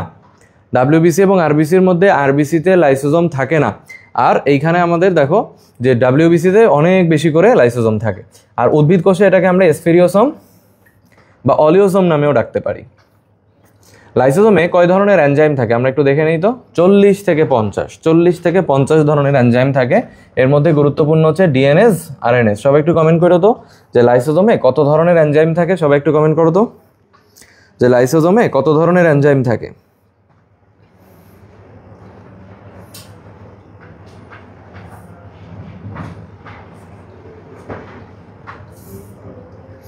আচ্ছা, দেখো, লাইসোজোমে হাইড্রোলাইটিক এনজাইমের আধার, তাই না? লাইসোজোমটা কি? বেসিক্যালি এটা একটা হাইড্রোলাইটিক, এটা হচ্ছে হাইড্রোলাইটিক এনজাইমের আধার, হাইড্রোলাইটিক এনজাইমের আধার। এবার একটু খেয়াল করব যে যেসব বস্তু লাইসোজোম থেকে এনজাইম বের হতে দেয় না তাদেরকে আমরা বলি স্ট্যাবিলাইজার, আর বাকিদেরকে আমরা বলি ল্যাবিলাইজার। তো স্ট্যাবিলাইজার কারা কারা আমরা একটু দেখে নেই। স্ট্যাবিলাইজার হচ্ছে দেখো কোলেস্টেরল এবং কর্টিসন, আর যেটা ল্যাবিলাইজার তার মধ্যে আছে দেখো প্রোজেস্টেরন, তাই না? প্রোজেস্টেরন আছে না? আর আমরা জানি যে এখানে আমাদের ফ্যাগোসাইটোসিস বা পিনোসাইটোসিস হয়, স্বগ্রাস বা অটোফ্যাগির কথা লেখা আছে। যদি পুরো কোষটাই ধ্বংস হয়ে যায় তখন সেটাকে আমরা কি বলি? অটোলাইসিস। যদি পুরো কোষটাই ধ্বংস হয়ে যায় সেটাকে আমরা বলি অটোলাইসিস। আর যদি আমাদের দেখা যাচ্ছে যে কোষের শুধু খাবারগুলো ক্ষতিগ্রস্ত হচ্ছে তখন সেটাকে আমরা বলি অটোফ্যাগি। তখন আমরা বলবো হচ্ছে অটোফ্যাগি। এবার দেখো, টিস্যু বিগলনকারী একটা অ্যাসিড ফসফেটেজ থাকে। এইটা থাকে কোথায়? এটাও কিন্তু আমাদের এই লাইসোজোমের সাথে জড়িত, তাই না? আর শুক্রাণুর যে লাইসোজোম আছে, শুক্রাণুতে যে লাইসোজোম আছে সেখান থেকে একটা এনজাইম আসে, তার নাম হচ্ছে হায়ালুরোনাইডেস। সেটার নাম কি? হায়ালুরোনাইডেস। সবাই এই এনজাইমটার নাম একটু কমেন্ট করবা। যে শুক্রাণুর যে লাইসোজোম আছে এটা থেকে কোন এনজাইমটা আসে? হায়ালুরোনাইডেস। এন্ডোপ্লাজমিক জালিকা, দেখো এন্ডোপ্লাজমিক জালিকা আমরা বলছি যকৃৎ, অগ্নাশয়, অন্তঃক্ষরা গ্রন্থির কোষে বেশি থাকে। যকৃৎ, অগ্নাশয় এবং অন্তঃক্ষরা গ্রন্থির কোষে বেশি থাকে। লোহিত রক্তকণিকা এবং শুক্রাণুতে কোনো এন্ডোপ্লাজমিক রেটিকুলাম থাকে না। একটু আগে আমরা বলছিলাম যে লোহিত রক্তকণিকায় লাইসোজোম থাকে না। আবার এখানে দেখো লেখা আছে যে লোহিত রক্তকণিকা এবং শুক্রাণুতে এন্ডোপ্লাজমিক রেটিকুলামও থাকে না। এটা একটু দেখবা। অমসৃণ এন্ডোপ্লাজমিক রেটিকুলামের যে ক্ষুদ্র ক্ষুদ্র বিচ্ছিন্ন অংশ তাকে বলা হয় মাইক্রোসোম। তাহলে এটা দেখবো যে অমসৃণ এন্ডোপ্লাজমিক রেটিকুলামের ক্ষুদ্র ক্ষুদ্র বিচ্ছিন্ন অংশকে মাইক্রোসোম বলে। ঠিক আছে? আর কোষের পরিবহন যন্ত্র কাকে বলা হয়? এন্ডোপ্লাজমিক রেটিকুলামকে বলা হয়। কোষের পরিবহন যন্ত্র কাকে বলা হয়? এন্ডোপ্লাজমিক রেটিকুলামকে বলা হয়। এবং এতে প্রায় 15 ধরনের এনজাইম পাওয়া যায়। কত ধরনের? 15 ধরনের এনজাইম পাওয়া যায়। আর অমসৃণ এন্ডোপ্লাজমিক রেটিকুলাম জানো তোমরা, যে নিশ্চয়ই জানো যে অমসৃণ এন্ডোপ্লাজমিক রেটিকুলাম এর গায়ে আসলে কি থাকে? অনেক ছোট ছোট দানা থাকে। তাহলে এই যে অমসৃণ এন্ডোপ্লাজমিক রেটিকুলাম যার গায়ে আসলে অনেক দানা আছে সেগুলো হচ্ছে মূলত রাইবোজোম। সেগুলো কি? মূলত রাইবোজোম। আর এই যে রাইবোজোম জিনিসটা, এই রাইবোজোম যদি প্রোটিন সংশ্লেষ করে তাহলে অমসৃণ জালিকাও কি করবে? প্রোটিন সংশ্লেষ করবে। আর দেখো তো মসৃণ জালিকা থেকে কি কি আসে? Lipid, hormone, glycogen, vitamin, steroid. Lipid, hormone, glycogen, vitamin, steroid. তারপরে একটু দেখো যে প্রোটোপ্লাজমের কাঠামো, প্রোটোপ্লাজমের কাঠামো হিসেবে কাজ করে কে? প্রোটোপ্লাজমের কাঠামো হিসেবে কাজ করে কে? প্রোটোপ্লাজমের কাঠামো হিসেবে কাজ করে আমাদের এন্ডোপ্লাজমিক রেটিকুলাম। এবং দেখো অমসৃণ রেটিকুলাম অগ্ন্যাশয়ের কোষে ইনসুলিন উৎপাদন করে। হ্যাঁ, এই কথাটা একটু দেখবা। দেখো এন্ডোপ্লাজমিক রেটিকুলামকে আমরা 3 ভাগে ভাগ করতে পারি। তার মধ্যে আছে সিস্টার্নি, তার মধ্যে আছে ভেসিকল, তার মধ্যে আছে হচ্ছে টিউবিউল। ঠিক আছে? এবং এর মধ্যে একটা জিনিস একটু খেয়াল করবা যে যেটা হচ্ছে তোমার ভেসিকল, এই ভেসিকলটা বলা হয়েছে কি বর্তুলাকার ফোস্কার মতো। তাহলে ভেসিকলটা দেখতে কেমন? সবাই একটু কমেন্ট করো তো। এটা দেখতে ঠিক বর্তুলাকার হয়। সবাই একটু কমেন্ট করবা যে বর্তুলাকার ফোস্কার মতো। কিসের মতো হয়? বর্তুলাকার ফোস্কার মতো হয়। নাজনীন কমেন্ট করেছো, রূপুর কমেন্ট করেছো। ওকে, মাইটোকন্ড্রিয়া এটাকে বলা হয় কোষের পাওয়ার হাউস, তাই না? তাহলে কোষের পাওয়ার হাউস বলা হয়। দেখো এখানে আবিষ্কার লেখা আছে কার নাম? কলিকার, তাই না? এবং কার্ল বেন্ডা এটাকে নামকরণ করেছেন। অল্টম্যান এটাকে বলেছিলেন বায়োপ্লাস্ট। আমরা সবাই জানি যে কোষের শক্তিঘর বা পাওয়ার হাউস কাকে বলা হয়, সেটা হচ্ছে মাইটোকন্ড্রিয়া। সাধারণত গড়ে প্রতি কোষে 300 থেকে 400টা থাকে। সাধারণত গড়ে প্রতি কোষে কয়টা থাকে? 300 থেকে 400টা। যকৃৎ কোষে 1000-এর কথা লেখা আছে, অ্যামিবাতে 50,000, সমুদ্র আর্চিনে দেখো 1,40,000 এবং উভচর প্রাণীর ডিমে 3 লক্ষ পর্যন্ত থাকতে পারে। এখানে দুটো কথা বলবো, সেটা হচ্ছে ক্রিস্টি বা প্রবর্ধক। মানে কি? ভেতরের যে ভাঁজ হয়ে থাকে যে অংশটা, হ্যাঁ, এই যে আমাদের মাইটোকন্ড্রিয়া ভেতরে যে ভাঁজ হয়ে থাকে, এই ভাঁজগুলোকে আমরা বলি হচ্ছে মূলত ক্রিস্টি বা প্রবর্ধক। আর অক্সিজম জিনিসটা কি বলতো? সূক্ষ্ম গোল গোল যে দানাগুলো থাকে, এই সূক্ষ্ম গোল গোল যে দানাগুলো থাকে এগুলোকে আমরা বলি হচ্ছে আমাদের এই অক্সিজম, তাই না?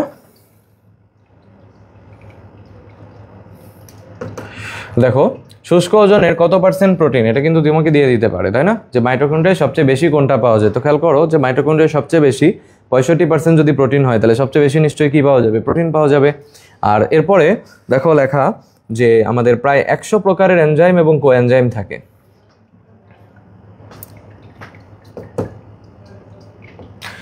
দেখো শক্তি উৎপাদনকারী অঙ্গাণু হচ্ছে মাইটোকন্ড্রিয়া এবং নিজস্ব ডিএনএ আরএনএ থাকে।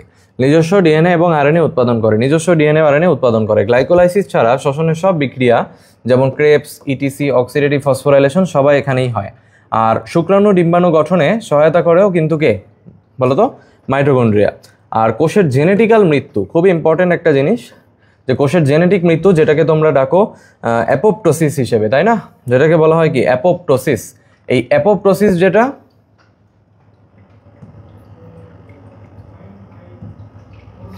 এই অ্যাপোপ্টোসিস বলে যে জিনিসটা আছে, এই জিনিসটাও কিন্তু কন্ট্রোল করে কে বলতো? সেটা হচ্ছে আমাদের মাইটোকন্ড্রিয়া। তার মানে অ্যাপোপ্টোসিস আমরা যেটা পড়ছিলাম যে কোষের জেনেটিক্যালি নিয়ন্ত্রণ মৃত্যু, তাই না? নিয়ন্ত্রিত মৃত্যু, এটাকে হেল্প করে হচ্ছে আমাদের মাইটোকন্ড্রিয়া।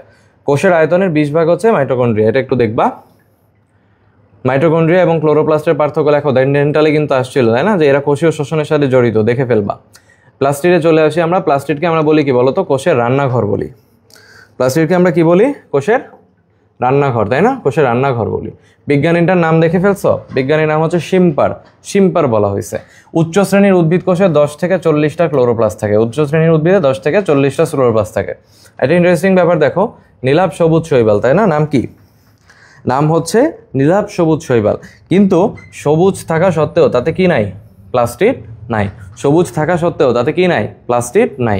তাহলে নীলাভ সবুজ শৈবালে কোনটি থাকে না? প্লাস্টিড থাকে না। এরপরে দেখো উচ্চ শ্রেণীর উদ্ভিদ কোষে ক্লোরোপ্লাস্টের আকৃতি কেমন হয়? লেন্সের মতো হয়। উচ্চ শ্রেণীর উদ্ভিদ হলে সেটার আকৃতি হবে কেমন? ক্লোরোপ্লাস্টের লেন্সের মতো। ক্লোরোপ্লাস্ট এবং মাইটোকন্ড্রিয়া উভয়ের আবরণী কি? দ্বিস্তরী হয় এবং উভয়েরই নিজস্ব বংশগতীয় বস্তু অর্থাৎ ডিএনএ আছে, তাই না? আমরা একটু আগে বলছিলাম যে বৃত্তাকার ডিএনএ থাকে এবং উভয়েরই কি আছে বলতো? 70s রাইবোজোমও আছে। এই কথাটা খুব ইম্পর্টেন্ট। দেখো যে কোষের এন্ডোসিম্বায়ন্ট হচ্ছে মাইটোকন্ড্রিয়া এবং ক্লোরোপ্লাস্ট। এই কথাটা খেয়াল রাখবা যে কোষের এন্ডোসিম্বায়ন্ট, হ্যাঁ, কোষের এন্ডোসিম্বায়ন্ট হচ্ছে মাইটোকন্ড্রিয়া এবং ক্লোরোপ্লাস্ট। ওকে, এবার আমরা একটু দেখি যে সাইটোপ্লাজমের সর্ববৃহৎ কোষীয় অঙ্গাণু কোনটি? সাইটোপ্লাজমের সর্ববৃহৎ কোষীয় অঙ্গাণু হচ্ছে মূলত প্লাস্টিড, তাই না? এবং কোষের দ্বিতীয় বৃহত্তম অঙ্গাণু বলা হয়েছে হচ্ছে আলিমসারের রেফারেন্স অনুযায়ী। এটা হচ্ছে শক্তি রূপান্তরের অঙ্গাণু। তাহলে তোমাকে দিতে পারে যে শক্তি রূপান্তরের অর্গান কোনটি, তাহলে অ্যান্সার হচ্ছে প্লাস্টিড। আর শর্করা জাতীয় খাদ্য সংশ্লেষের কারখানা বলা হয়, তাই না? সালোক সংশ্লেষণে আলোক রাসায়নিক বিক্রিয়ার ক্ষুদ্রতম এককে আমরা বলি কোয়ান্টোসোম। আমরা প্রকারভেদগুলো দেখে নেই। দেখো, খেয়াল করো যে লিউকোপ্লাস্ট আছে, এটা কি হয়? বর্ণহীন হয়, তাই না? লিউকোপ্লাস্টে কি হয় বলো তো? বর্ণহীন হয়। এবং একটা জিনিস খেয়াল করো, যেখানে আসলে সূর্যের আলো পৌঁছায় না, যেমন ভূনিম্নস্থ কাণ্ড, মূল, এখানে তো সূর্যের আলো পৌঁছায় না, এখানে কি থাকে? লিউকোপ্লাস্ট থাকে। এখানে কি থাকে? লিউকোপ্লাস্ট থাকে।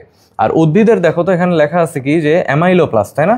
অ্যামাইলোপ্লাস্ট কি? স্টার্চ বা শ্বেতসার জাতীয় খাদ্য সঞ্চয় করে। তোমরা যখন পরিপাকের অধ্যায় পড়েছিলা তখন দেখছিলে নিশ্চয়ই যে শ্বেতসার জাতীয় খাদ্য পরিপাকের এনজাইমকে অ্যামাইলোলাইটিক এনজাইম বলা হয়, তাই না? তাহলে শ্বেতসার এটার সাথে জড়িত হচ্ছে অ্যামাইলোপ্লাস্ট। তারপরে হচ্ছে কি ইলায়োপ্লাস্ট। ইলায়ো হচ্ছে কার সাথে জড়িত? চর্বি জাতীয় খাদ্যের সাথে জড়িত। যেমন খুব ইম্পর্টেন্ট এক্সাম্পল সূর্যমুখীর বীজ, খুব ইম্পর্টেন্ট এক্সাম্পল, ডাবল স্টার দিয়ে রাখো, সূর্যমুখীর বীজ। সূর্যমুখীর বীজ এটা হচ্ছে ইলায়োপ্লাস্টের এক্সাম্পল। সূর্যমুখীর বীজ হচ্ছে ইলায়োপ্লাস্টের এক্সাম্পল। হ্যাঁ, আর তারপরে দেখো অ্যালিউরোপ্লাস্ট।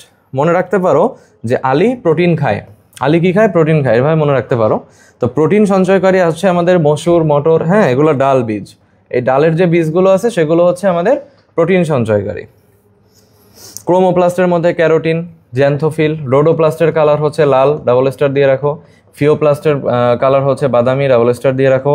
রঙিন ফুলে আমরা জানি, রঙিন ফুলের পাপড়ি, রঙিন ফল বা গাজর, তাই না? এগুলো তো কালারফুল। কালারফুলে কোনটা পাওয়া যায়? কালারফুল মানেই ক্রোমোপ্লাস্ট। কালারফুল মানেই কি বলো তো? ক্রোমোপ্লাস্ট। এবং সম্ভবত দেখো লেখা আছে ক্লোরোপ্লাস্ট হতে ক্রোমোপ্লাস্ট তৈরি হয় এবং পরাগায়নে সাহায্য করে।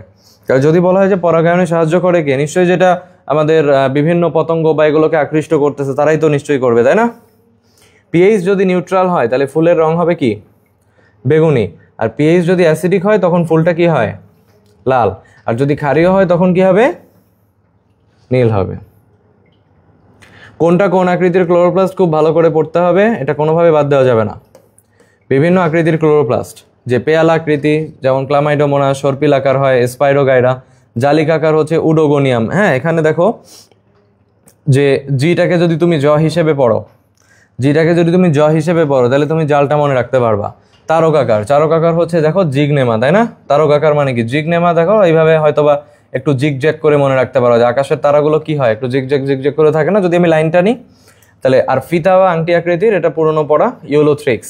গোলাকার, দেখো পিথোফোরা, ফোরা শব্দটা আছে না? তো যে কোনো ফোরা কি হয়? ফোরা গোল হয় না? তাহলে গোলাকার। আর দেখো থালা আকৃতির হচ্ছে কাউলার পা। থালা আকৃতির কি? কাউলার পা। গঠন অবশ্যই রিডিং দিবা। শুধু একটা জিনিস একটু বলে দেই, দেখো যে 10 থেকে 100টি থাইলাকয়েড উপর্যুপরি সজ্জিত হয়। 10 থেকে 100টা থাইলাকয়েড সজ্জিত হয়ে একটা গ্রানা তৈরি করে এবং প্রতিটি ক্লোরোপ্লাস্টে 40 থেকে 60টি গ্রানা থাকে। সবাই একটু কমেন্ট করবা যে প্রতিটি ক্লোরোপ্লাস্টে কয়টি করে গ্রানা থাকে। সবাই একটু কমেন্ট করো তো যে প্রত্যেকটা ক্লোরোপ্লাস্টে কয়টি করে গ্রানা থাকে।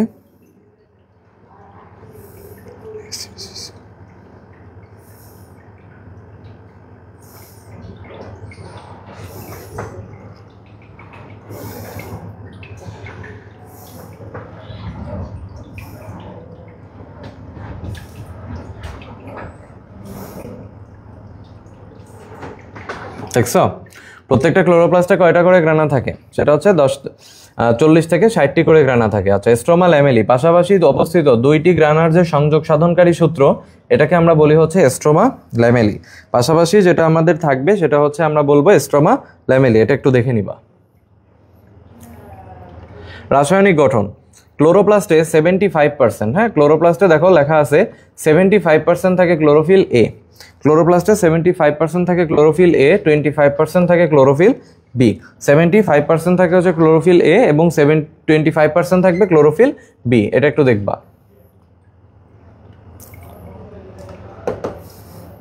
দেখো প্লাস্টিডের কাজ সাইটোপ্লাজমিক ইনহেরিটেন্সে সাহায্য করে। প্লাস্টিড কি করে? সাইটোপ্লাজমিক ইনহেরিটেন্সে সাহায্য করে। একটু কমেন্ট করবা যে প্লাজমিডের আসলে কাজ কি বলো তো? যে সাইটোপ্লাজমিক ইনহেরিটেন্সে সাহায্য করা, ফটো রেসপিরেশন, তোমরা এটা হচ্ছে উদ্ভিদের শারীরতত্ত্বে আরও ডিটেলস পাবা। তো এখানে একটু দেখে নাও যে ফটো রেসপিরেশন যেটা আছে সেই ফটো রেসপিরেশনে সাহায্য করে কে? ফটো রেসপিরেশনে সাহায্য করে আমাদের ক্লোরোপ্লাস্ট। আর তারপরে দেখো লেখা আছে যে ক্লোরোপ্লাস্টকে অন্তঃমিথজীবী মনে করা হয়। ক্লোরোপ্লাস্টকে কি মনে করা হয়? অন্তঃমিথজীবী মনে করা হয়, অন্তঃমিথজীবী। দেখো এখন আমরা একটু সেন্ট্রিওল পড়বো। সেন্ট্রিওলে যেটা বলা হয়েছে যে সেন্ট্রিওলটা হচ্ছে দেখো স্বপ্রজনন ক্ষমতা সম্পন্ন। সেন্ট্রিওলটা কি? স্বপ্রজনন ক্ষমতা সম্পন্ন, এতে কোনো ডিএনএ বা আরএনএ থাকে না। তারপরে দেখো বলা হয়েছে যে কোথায় কোথায় সেন্ট্রিওল অনুপস্থিত, এটা আমরা একটু মনে রাখতে পারি PADY, হ্যাঁ, এই নেমোনিক্সের মাধ্যমে মনে রাখতে পারি PADY, ঠিক আছে? PADY কি কি? পিতে হচ্ছে প্রোক্যারিওট অর্থাৎ আদিকোষ, এতে হচ্ছে অ্যাঞ্জিওস্পার্ম অর্থাৎ আবৃতবীজী, ডিতে হচ্ছে ডায়াটম, ওয়াইতে হচ্ছে ইস্ট, ঠিক আছে? তাহলে এই কথাগুলো একটু খেয়াল রাখবা যে PADY, prokaryote, angiosperm, diatom, yeast. Okay, আচ্ছা সেন্ট্রিওলে চলে আসি। সেন্ট্রিওলের অংশ কয়টা? তিনটা, প্রাচীর বা সিলিন্ডার ওয়াল, ত্রয়ী অনুনালিকা বা ট্রিপলেটস, যোজক বা লিঙ্কার্স, ঠিক আছে? তাহলে সিলিন্ডার ওয়াল, ত্রয়ী অনুনালিকাকে বলা হয় ট্রিপলেটস, আর তোমার হচ্ছে যে যোজক বা লিঙ্কার্স, এগুলো হচ্ছে তিনটি অংশ। যেখানেই তিনটি অংশ আছে সেখানেই কিন্তু তোমাকে পরীক্ষায় দিয়ে দিতে পারে যে কোনটি অংশ নয়, তাই না? কোনটি অংশ নয় এটা কিন্তু দিয়ে দিতে পারে।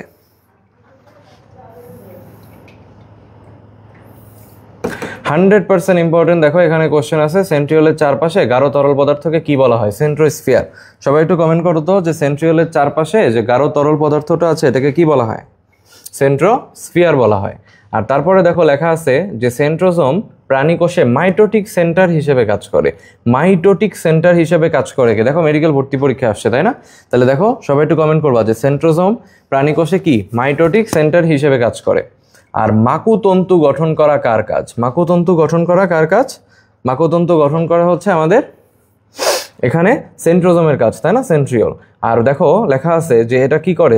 সিলিয়া এবং ফ্লাজেলা যুক্ত কোষে এই সিলিয়া এবং ফ্লাজেলা সৃষ্টি করে।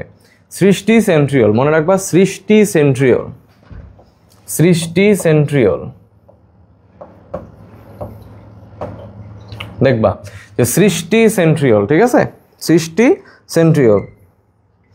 ওকে, এরপরে দেখো লেখা আছে শুক্রাণুর লেজ গঠন করে। কি গঠন করে? শুক্রাণুর লেজ গঠন, শুক্রাণুর লেজ গঠন করে। আর সেন্ট্রিওল দেখো লেখা আছে যে ক্রোমোজোম চলনে সাহায্য করে। তাহলে কোষ বিভাজনের সময় মাকুতন্তু গঠন করা, সিলিয়া এবং ফ্লাজেলা যুক্ত কোষে সিলিয়া ফ্লাজেলার সৃষ্টি, তারপরে হচ্ছে শুক্রাণুর লেজ গঠন এবং সেন্ট্রিওল ক্রোমোজোমের চলনে সাহায্য করে। সেন্ট্রোজোম এবং হচ্ছে আমাদের সেন্ট্রোমিয়ারের মধ্যে পার্থক্য দেওয়া আছে, রিডিং দিব।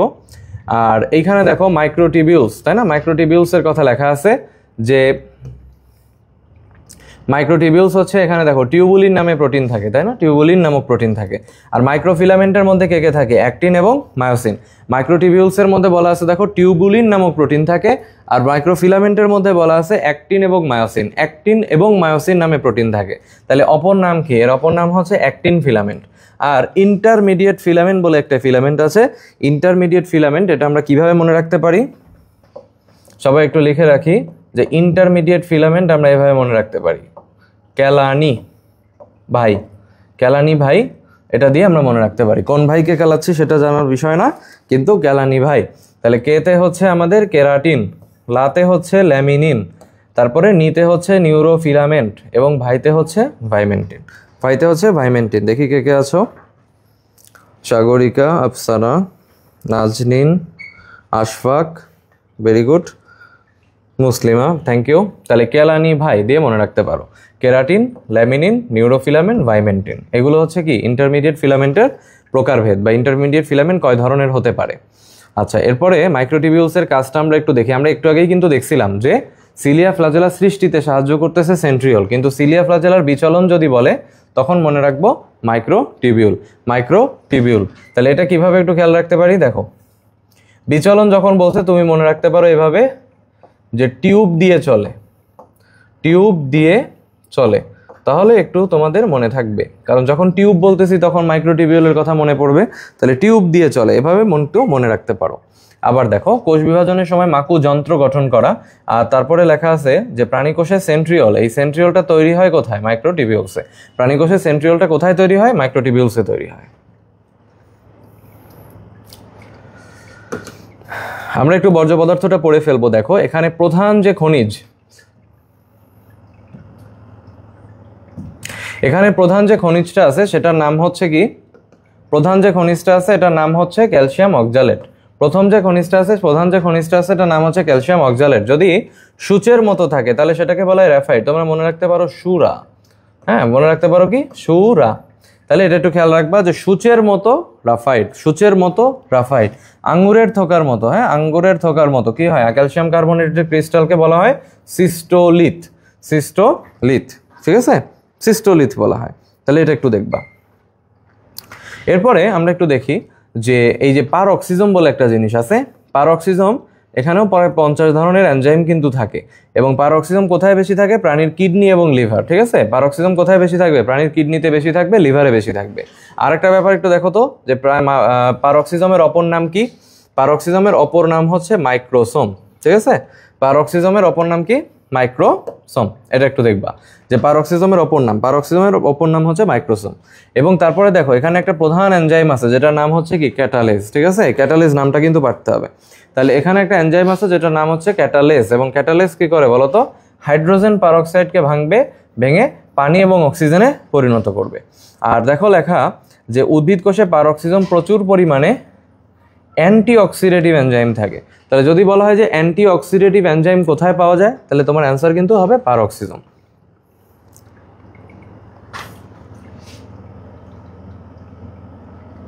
ওকে, এবার আমরা দেখি হচ্ছে গ্লাইঅক্সিজম। পারঅক্সিজম গেল, তারপরে হচ্ছে আমাদের গ্লাইঅক্সিজমটা একসাথে দেখে ফেলি, তারপর আমরা কোষ গহ্বর দেখব। তো গ্লাইঅক্সিজম আর পারঅক্সিজম খুব কাছাকাছি, কিন্তু মিক্স করা যাবে না। স্নেহ জাতীয় পদার্থের সাথে মোটামুটি সমৃদ্ধ দেখো গ্লাইঅক্সিজম। তার মানে স্নেহ পদার্থ সমৃদ্ধ যদি তোমাকে বলা হয় যে নিচের কোনটি স্নেহ পদার্থ সমৃদ্ধ, তাহলে সেটার অ্যান্সার হবে হচ্ছে গ্লাইঅক্সিজম। তাহলে বীজের লিপিড সঞ্চয়ী যদি কোনো কোষ হয়, তখন সেটাকে আমরা বলতেছি গ্লাইঅক্সিজম। আর সূত্রাকার, ছত্রাক, ইস্ট, তৈলবীজ এদের কোষে আমরা কি পাবো? গ্লাইঅক্সিজম পাবো। তাহলে সূত্রাকার, ছত্রাক, ইস্ট, তৈলবীজের কোষে তুমি কি পাবা? এই গ্লাইঅক্সিজম পাবা। তাহলে এটার সাথে বীজের সম্পর্ক আছে না? তাহলে বীজের সম্পর্ক যদি থাকে তাহলে বীজের অঙ্কুরোদ্গম কালে একে পাওয়া যাবে। বীজের অঙ্কুরোদ্গম কালে আমি এদেরকে পাবো। চলে আসি নিউক্লিয়াস। দেখো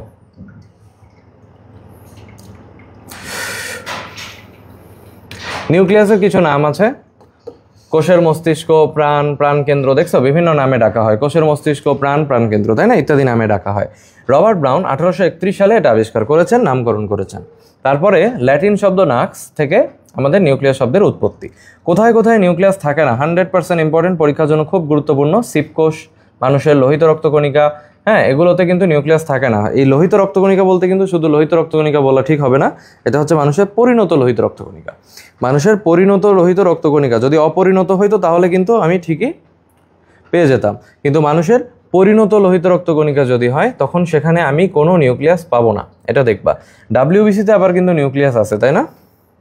ডাব্লিউবিসিতে কিন্তু নিউক্লিয়াস আছে, এটা একটু খেয়াল রাখবা যে ডাব্লিউবিসিতে কিন্তু আবার নিউক্লিয়াস আছে।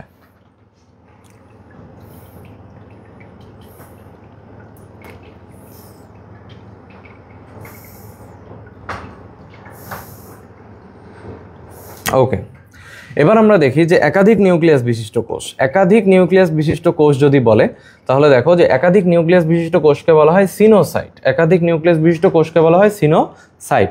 এই সিনোসাইটের উদাহরণ এমন দেওয়া আছে, দেখো লিভার কোষ, তাই না? তাহলে যকৃতের যে কোষ আছে সেটাকে আমরা সিনোসাইট বলতে পারি। আর এইটার উদাহরণ দেখো দেখা আছে যে ভচিরিয়া, বোট্রিডিয়াম এবং হচ্ছে স্পাইরোপ্লিয়া, তাই না? এখন এখানে একটা জিনিস একটু খেয়াল করো তো, যে সেটা হচ্ছে যে এই যে আমাদের সিনোসাইটের বলা হয়েছে যে লিভার কোষ আমাদের একাধিক নিউক্লিয়াস বিশিষ্ট দশা, এই একাধিক নিউক্লিয়াস বিশিষ্ট দশা উদ্ভিদের ক্ষেত্রে হচ্ছে সিনোসাইট। যদি প্রাণী হতো তখন তুমি এটাকে বলতা প্লাজমোডিয়াম। যদি প্রাণী হতো তখন তুমি এটাকে কি বলতা? প্লাজমোডিয়াম বলতা। তাহলে বলো তো প্রাণী কোষে এরকম একাধিক নিউক্লিয়াস বিশিষ্ট দশাকে কি নামে ডাকা হয়? প্লাজমোডিয়াম নামে ডাকা হয়। দেখো নিউক্লিয়াস কোষের কত পার্সেন্ট দখল করে? 10 থেকে 15%। তাই আর কি স্পার্ম বা শুক্রাণুর হচ্ছে 90%ই হচ্ছে নিউক্লিয়াস। স্পার্ম বা শুক্রাণুর 90% হচ্ছে নিউক্লিয়াস। আর নিউক্লিয়াসে কোন প্রোটিন থাকে? প্রোটামিন নামক প্রোটিন থাকে। নিউক্লিয়াসে কোন প্রোটিন থাকে? প্রোটামিন নামক প্রোটিন থাকে। এটা একটু দেখবা।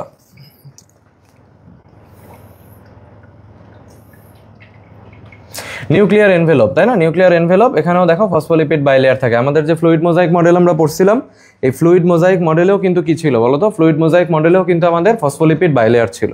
আর এইখানে আমাদের এই যে নিউক্লিয়াস আছে, এই নিউক্লিয়াসের মধ্যেও কিন্তু দেখো তোমার এই ফসফোলিপিড বাইলেয়ার আছে। আর নিউক্লিওপ্লাজম যেটা, এটার অপর নাম কি? নিউক্লিওপ্লাজম যেটা আছে এটার অপর নাম কি বলো তো? এটার অপর নাম হচ্ছে ক্যারিওলিম্ফ। ঠিক আছে, এটার অপর নাম হচ্ছে ক্যারিওলিম্ফ। এটা একটু দেখবা। আর এই যে ক্যারিওলিম্ফ, দেখো লেখা আছে এনজাইমের কার্যকলাপের মূল ক্ষেত্র। ক্যারিওলিম্ফ হচ্ছে এনজাইমের কার্যকলাপের মূল ক্ষেত্র। আর দেখো এটা কি করে? নিউক্লিওপ্লাজম নিউক্লিওলাসকে ধারণ করে। নিউক্লিওলাসে চলে আসি। নিউক্লিওলাস দেখো ফন্টানা আবিষ্কার করেছেন, বোম্যান নামকরণ করেছেন। দেখছো, ফন্টানা আবিষ্কার করেছেন, বোম্যান নামকরণ করেছেন। যেখানে নিউক্লিওলাস লাগানো থাকে তাকে আমরা কি নামে ডাকি? স্যাটেলাইট। যেখানে লাগানো থাকবে সেটাকে আমরা স্যাটেলাইট বলে রাখবো। আর প্রতিটি নিউক্লিয়াসে সাধারণত একটি নিউক্লিওলাস থাকে। ঠিক আছে? আচ্ছা, আর এই নিউক্লিওলাসের মধ্যে থেকে আমরা একটা কথা খুব ভালো করে মনে রাখি যে নিউক্লিওটাইডের ভান্ডার হিসেবে কাজ করে। নিউক্লিওটাইডের কি হিসেবে কাজ করে? ভান্ডার হিসেবে কাজ করে। এবং কি সংশ্লেষ করে দেখো তো? আরএনএ সংশ্লেষণ করে। আরএনএ সংশ্লেষণ করে। আমরা ক্রোমোজোমে চলে আসি। দেখো ক্রোমাটিন নামকরণ করেন কে? ক্রোমোজোম নামকরণ করেন কে, তাই না? এটা আমরা কিন্তু সহজেই মনে রাখতে পারি। যখন তোমাকে বলা হচ্ছে যে ফ্লেমিং, দেখো ফ্লেমিং আর হলো কি ওয়ালডেয়ার, তাই না? বিজ্ঞানী তো দুইজন, ওয়ালডেয়ার। তাহলে একটু খেয়াল করো যে টিন আর এখানে কি মিং, তাই না? তাহলে মি এবং টি, তাহলে কি রস্বইত আছে না দুইটাতে? তাহলে তুমি ফ্লেমিং দেখে টিন চিন্তা করবা। আর ওয়ালডেয়ার তাহলে কি হবে? ক্রোমোজোম হবে। কোথায় দেখো পুষ্পক উদ্ভিদে সর্বনিম্ন হ্যাপ্লোপেপাস গ্রাসিলিস 2n কত? 4। পুষ্পক উদ্ভিদে সর্বাধিক পোয়া লিটারোসাতে কত? 506 থেকে 530। সর্বনিম্ন হচ্ছে গোলকৃমিতে কত? 2টা। আর আউলাকান্থা যেটা, সেটা হচ্ছে কি আমাদের কত বলো তো? 1600, তাই না? আর এদের অবস্থান কোথায়? নিউক্লিয়াসে।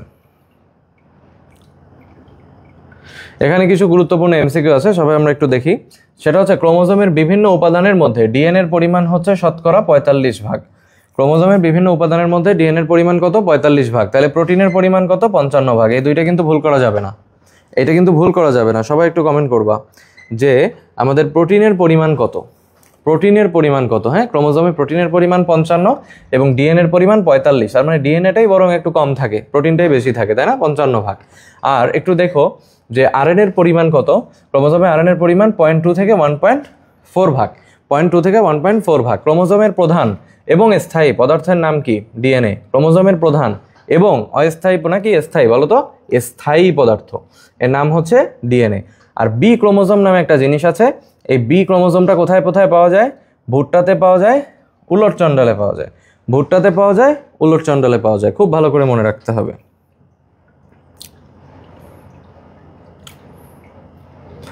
দেখো লেখা আছে যে ক্রোমোজোম, তাই না? ক্রোমোজোম এটা হচ্ছে কি? বংশগতির ধারক এবং বাহক।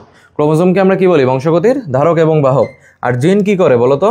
জিন হচ্ছে জীবনের ব্লুপ্রিন্ট হিসেবে কাজ করে। জিন হচ্ছে জীবনের ব্লুপ্রিন্ট হিসেবে কাজ করে। আর এখানে আমরা একটু দেখি যে ডাউন সিনড্রোম কখন হয়? যখন 21 নম্বর ক্রোমোজোমে 3 সেট ক্রোমোজোম থাকে। আর যখন 18 নম্বরে থাকে তখন সেটাকে আমরা এডওয়ার্ড সিনড্রোম বলি। হ্যাঁ, এটা একটু দেখবো। তাহলে বলো তো যে এডওয়ার্ড সিনড্রোম যেটা আছে, যে এডওয়ার্ড সিনড্রোমে কয় নাম্বার ক্রোমোজোমে সমস্যা থাকে? আর ক্রোমোজোমের দেখো চার্ট সমূহকে বলা হয়েছে কি? ইডিওগ্রাম। ওকে, এখন আমরা বিভিন্ন প্রাণীর যে ক্রোমোজোম সংখ্যা আছে এটা একটু সংক্ষেপে রিডিং দেওয়ার চেষ্টা করব, দেখি আমরা এটা পারি কিনা। ওকে, এটা কিন্তু অবশ্যই অবশ্যই অবশ্যই পরীক্ষার জন্য মনে রাখতে হবে। হ্যাঁ, ডাবল স্টার, ট্রিপল স্টার, 100% যেটাই বলো, এটা তোমার পুরোটাই পড়তে হবে। তা আমরা এটা সহজে মনে রাখতে পারি। যেমন প্রথমে আমরা মনে রাখতে পারি এভাবে যে পাটের যশ। ঠিক আছে, আমরা প্রথমে এটা দিয়ে মনে রাখতে পারি যে পাটের যশ। তাহলে দেখো এই যে তোমাদের পাট, তারপরে হচ্ছে আমাদের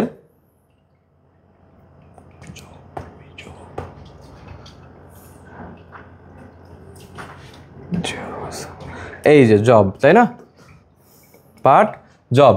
এবং তারপরে কি বলতো, আরও আছে পাট জব এবং শশা, পাট জব এবং শশা, এই যে তিনটা জিনিস। তাহলে বাপে বলো পাটের যশ, ঠিক আছে, আমরা কি দিয়ে মনে রাখছি, পাটের যশ। এই পাটের যশটা কত, পাটের যশ কত বলো তো, 14। পাটের যশ হচ্ছে 14। সবাই একটু কমেন্ট করবা, পাটের যশ, পাটের যশ কত, পাটের যশ হচ্ছে 14। অর্থাৎ এর ভিতরে কি কি আছে, পাট আছে, জব আছে, শশা আছে, এই তিনটা হলো 14। আর মনে রাখতে পারো কি, বাপের মূলা, বাপের মূলা, বাপের মূলা হচ্ছে আমাদের বাঁধাকপি, তারপরে হচ্ছে পেঁপে, তারপরে হচ্ছে মূলা। বাঁধাকপি, পেঁপে, মূলা, বাঁধাকপি, পেঁপে, মূলা, এই তিনটা হচ্ছে 18। বাঁধাকপি, পেঁপে, মূলা, এই তিনটা হচ্ছে কত, 18, ঠিক আছে। তাহলে আমরা পেয়ে গেছি কিন্তু পাটের যশ এটা হচ্ছে 14, আর বাপের মূলা এটা হচ্ছে 18। এরপরে দেখো ধান বললে ধানের বিপরীতটা কি, ধান বললে আমরা মাঝে মধ্যে কি বলি, গম বলি, তাহলে উল্টাই দেই। তাহলে ধান যদি হয় 24, তাহলে গম হচ্ছে 42, ধান যদি হয় 24, গম হচ্ছে 42। আর এভাবে মনে রাখতে পারো যে ভাতের সাথে আমরা কি খাই, ভাতের সাথে আমরা টমেটো খাই। এভাবে মনে রাখতে পারো যে ভাতের সাথে আমরা টমেটো খাচ্ছি, ভাতের সাথে আমরা কি খাচ্ছি, টমেটো খাচ্ছি। তাহলে টমেটো আর ভাত সেম, তাহলে ধান আর যা, টমেটোরও তাই। ধানের যদি 24 হয়, টমেটোরও 24, ধানের যদি 24 হয়, টমেটোরও 24। এবার একটু এভাবে মনে রাখতে পারো যে এই যে খরগোশ, খরগোশ কি খায় জানো, খরগোশ হচ্ছে কলা খায়। তাহলে খরগোশ যদি কলা খায়, তাহলে খরগোশ আর কলা দুইজনেরই কত, 44। গরিলা কি খায় জানো, গরিলা গোল আলু খায়। গরিলা কি খায়, গোল আলু খায়। তাহলে গরিলা যদি গোল আলু খায়, তাহলে গরিলা এবং গোল আলু দুইটারই হচ্ছে 48। আবার দেখো খেয়াল করে,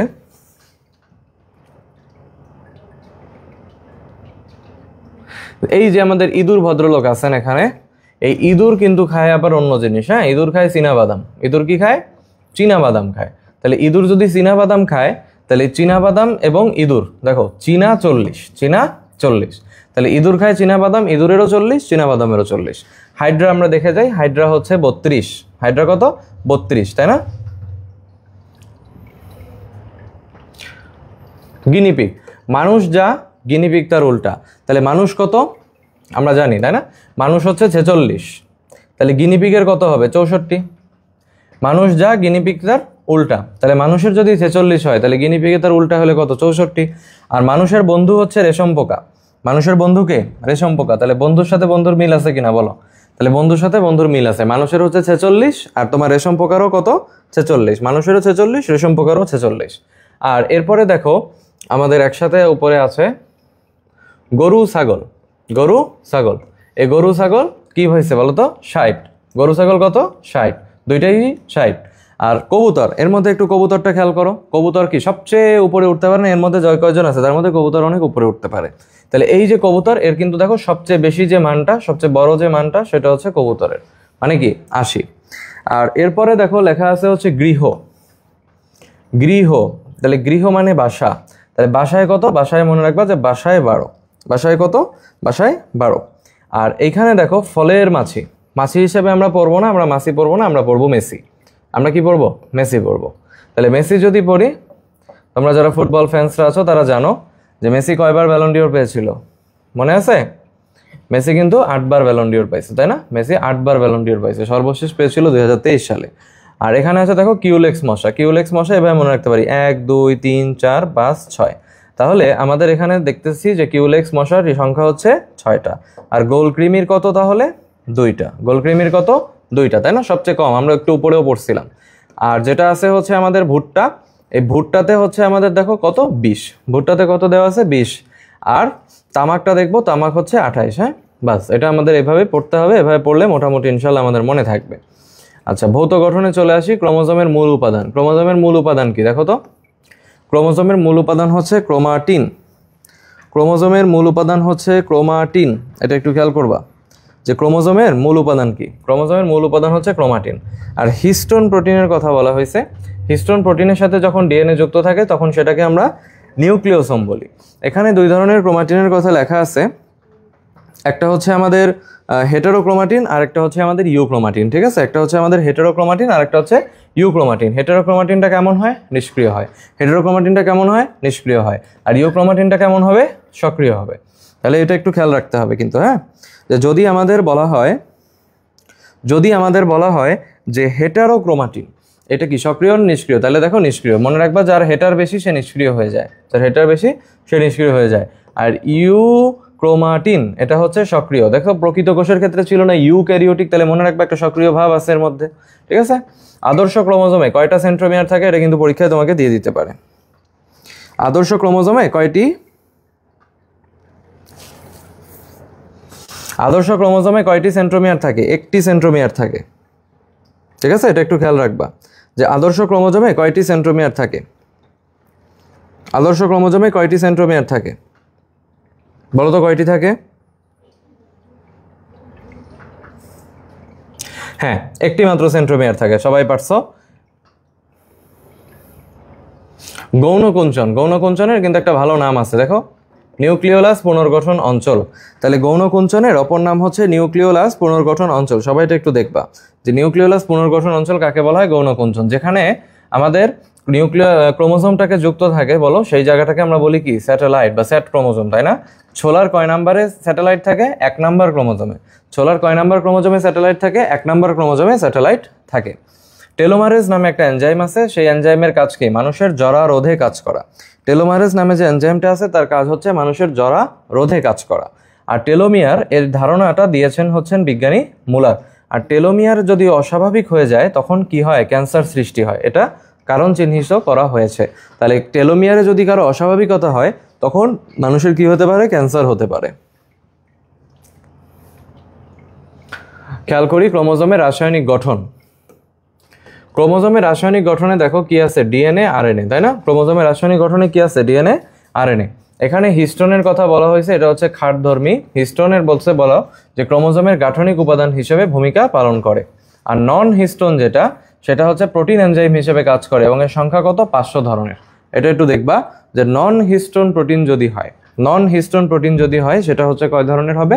500 ধরনের হবে। আর এখানে এনজাইম থাকে কি কি? DNA polymerase, RNA polymerase, nucleoside triphosphatase, ঠিক আছে? পরীক্ষা দিতে পারে নিচের কোনটি নয়, তাই না? 3টা নাম দেওয়া আছে, এর মধ্যে থেকে আলাদা করতে পারতে হবে। আচ্ছা, এবার আমরা একটু নিচে যাই।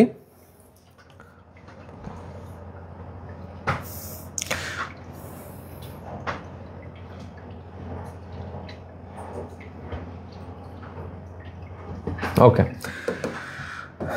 বৈশিষ্ট্য অনুসারে দেখো মানুষের অটোজোম কয় জোড়া? 22 জোড়া। মানুষের অটোজোম হচ্ছে কয় জোড়া? 22 জোড়া। আর সেক্স ক্রোমোজোম কয় জোড়া? 1 জোড়া, তাই না? মধ্যকেন্দ্রিক বা মেটাসেন্ট্রিক ভি আকৃতির উভচর প্রাণীর কথা লেখা আছে। সোলানাম নাইগ্রামে সব কয়টাই হচ্ছে মধ্যকেন্দ্রিক বলা আছে, এটা দেখবা। উপমধ্যকেন্দ্রিক মানে সাব মেটাসেন্ট্রিক, এটা হচ্ছে এল আকৃতি। উপপ্রান্তকেন্দ্রিক এটা হচ্ছে অ্যাক্রোসেন্ট্রিক, এটা হচ্ছে সকল অ্যাক্রোসেন্ট্রিক ক্রোমোজোম জে আকৃতির। আর মানুষের ওয়াই ক্রোমোজোম যেটা আছে এটা হচ্ছে অ্যাক্রোসেন্ট্রিক হয়ে থাকে। এটা কিন্তু ম্যাট কোশ্চেন, দেখতেই পাচ্ছ যে মানুষের ওয়াই যে ক্রোমোজোমটা আছে সেটা কিন্তু অ্যাক্রোসেন্ট্রিক। আর প্রান্তকেন্দ্রিক বা টেলোসেন্ট্রিক যেটা, সেখানে বলা আছে যে জীবজগতে এটা বিরল। এবং দেখো মানুষের ক্ষেত্রে কিন্তু এই টেলোসেন্ট্রিক ক্রোমোজোমটা নেই। এই নেই শব্দটা মাথায় রাখতে হবে যে মানুষের কোন ক্রোমোজোমটা থাকে না? টেলোসেন্ট্রিক ক্রোমোজোম মানুষের থাকে না। অধিকাংশ জিনিসগুলো অবশ্যই আমাদের দেখতে হয়। অতএব মনোসেন্ট্রিক যেটা দেখো, অধিকাংশ উদ্ভিদ প্রজাতিতে আমরা মনোসেন্ট্রিকটা দেখি। আরেকটা দেখো লেখা আছে যে গমের কয়েকটা প্রজাতিতে আমাদের ডাইসেন্ট্রিক দেখা যায় এবং এই ক্রোমোজোমে অধ্যয়নের জন্য ইস্টকে মডেল হিসেবে গণ্য করা হয়। তাহলে গমের কিছু প্রজাতিতে আমরা কোনটা পাইছি? ডাইসেন্ট্রিক। পলিসেন্ট্রিক, হ্যাঁ, এক্ষেত্রে আমরা দেখো লেখা আছে পলিসেন্ট্রিক ক্রোমোজোম, তাই না? ক্রোমাটিন এবং ক্রোমাটিডের মধ্যে পার্থক্য। অবশ্যই ক্রোমাটিড মানে হচ্ছে যখন আসলে 2টা ভাগ হয়ে যাচ্ছে সেন্ট্রোমিয়ার বরাবর, তখন সেটাকে আমরা বলতেছি হচ্ছে ক্রোমাটিড। এটা অবশ্যই একটু রিডিং দিয়ে নিবা, কোনটা সিস্টার ক্রোমাটিড কোনটা নন সিস্টার ক্রোমাটিড, এগুলো অবশ্যই দেখে যাবা। নিউক্লিক অ্যাসিড দেখো, নিউক্লিক অ্যাসিড এটা আমরা বলছি ফ্রেডরিক মিশার। উনি ক্ষত স্থান থেকে পেয়েছিল। এটা ক্ষত স্থানে পুজের যে শ্বেতরক্তকণিকা ছিল সেখান থেকে পেয়েছিলেন। অল্টম্যান নিউক্লিক অ্যাসিড নামকরণ করেছেন। অল্টম্যান কি করেছিলেন? নিউক্লিক অ্যাসিডের নামকরণ করেছিলেন। এবং বিজ্ঞানী ক্রোসেল উনি কি বলেছিলেন?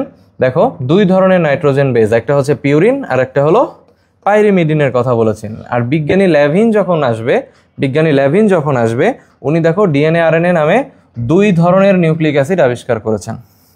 তাহলে তোমাকে বলতে পারে যে 2 ধরনের নিউক্লিক অ্যাসিড আবিষ্কার করেছেন কে? সেটা হচ্ছে আমাদের বিজ্ঞানী ল্যাভিন। এবং আমরা জানি যে আমাদের এই নিউক্লিক অ্যাসিড বা ডিএনএ এটার আরেকটা সুন্দর নাম আছে, সেটা হচ্ছে মাস্টার মলিকিউল। এবং সেটার ধরন কি দেখো তো, আমাদের এই নিউক্লিক অ্যাসিডের ধরন আলটিমেটলি দুইটা, একটা হলো ডিএনএ, একটা হলো আরএনএ।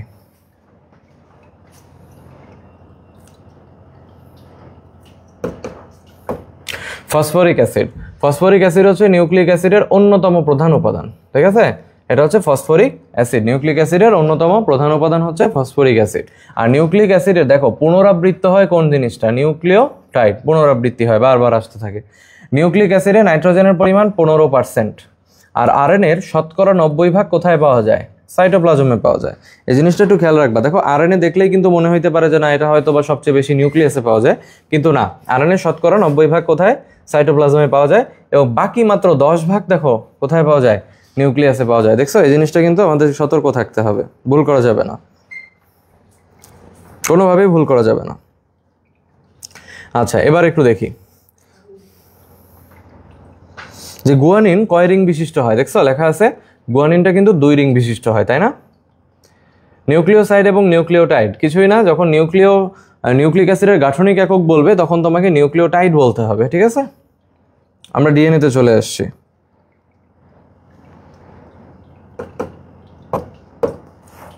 আচ্ছা, নিউক্লিওটাইড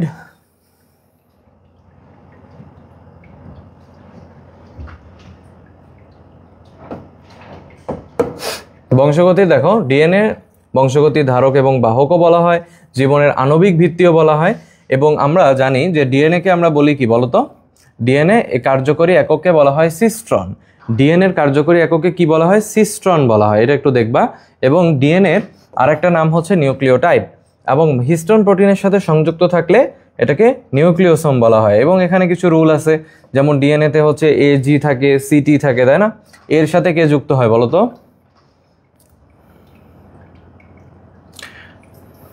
একজন প্রাপ্তবয়স্ক মানুষ। দেখছো, একজন প্রাপ্তবয়স্ক মানুষের 100 গ্রাম ডিএনএ থাকে, একজন প্রাপ্তবয়স্ক মানুষের 100 গ্রাম ডিএনএ থাকে। এই শব্দটা কিন্তু তোমাদের লাগবে, 100 গ্রাম ডিএনএ, ঠিক আছে? এটা পড়তে হবে।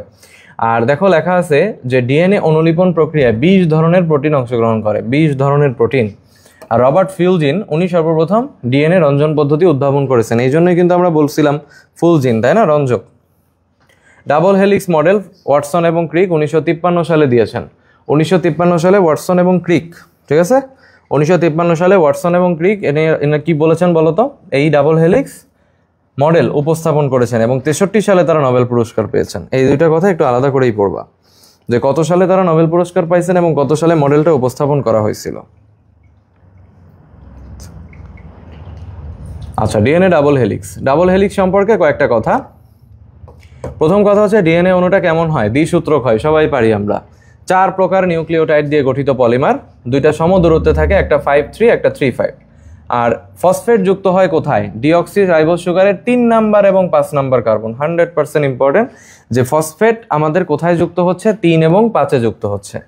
আচ্ছা, আর ডিএনএ অণুতে 4 ধরনের নাইট্রোজেন ক্ষারক থাকে, অ্যাডেনিন, গুয়ানিন, থাইমিন এবং সাইটোসিন থাকে, তাই না?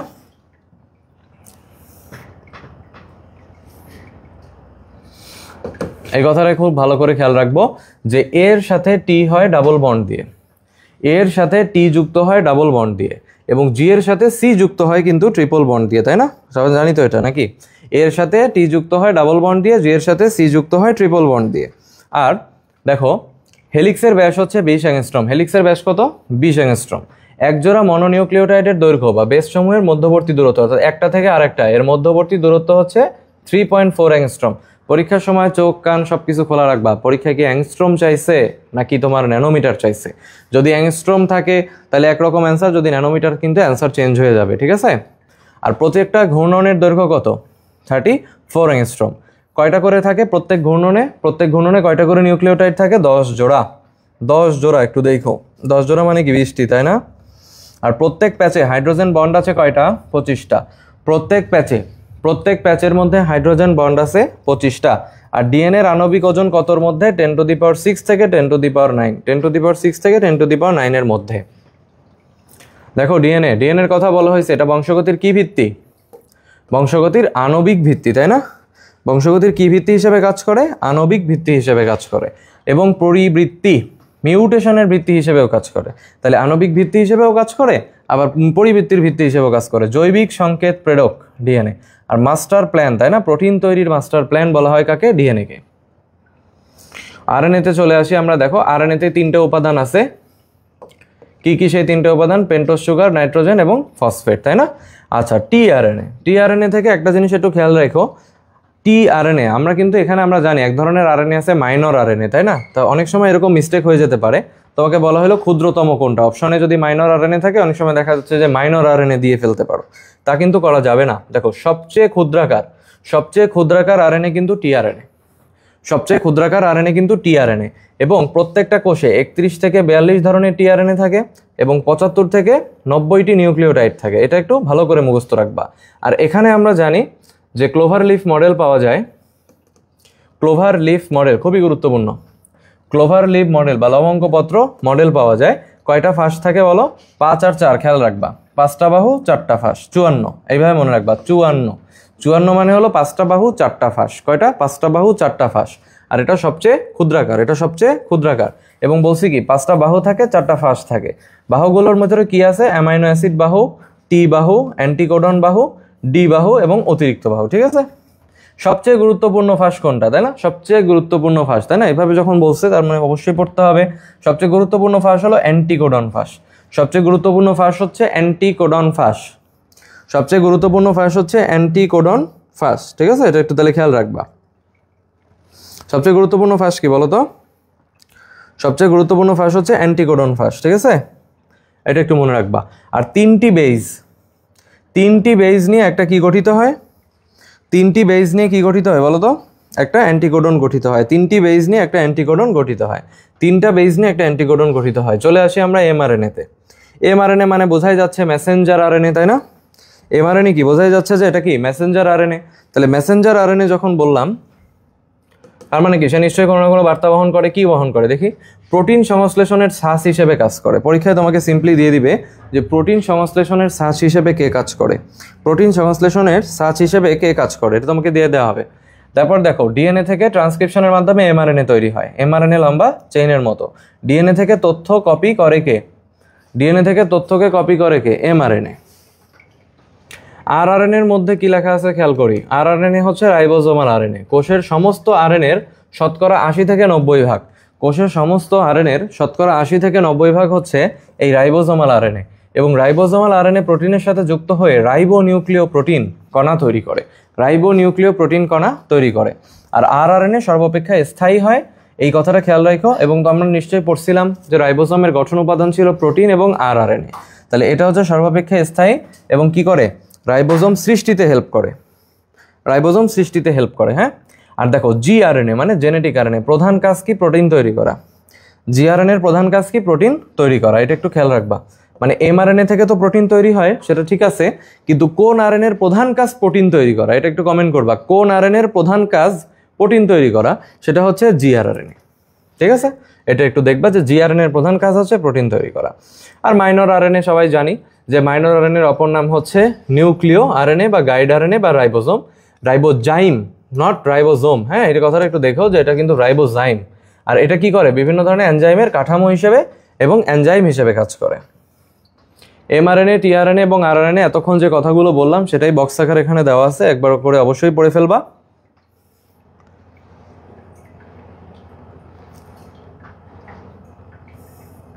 ডিএনএ এবং আরএনএর মধ্যে পার্থক্য খুবই প্রাচীন পড়াশোনা। এখানে আমাদের সেই পার্থক্যগুলো যেগুলো আমরা উপরে পড়ছিলাম সেগুলোই দেওয়া আছে। আমরা একটা খুব জিনিস ভালো করে দেখি যে আমাদের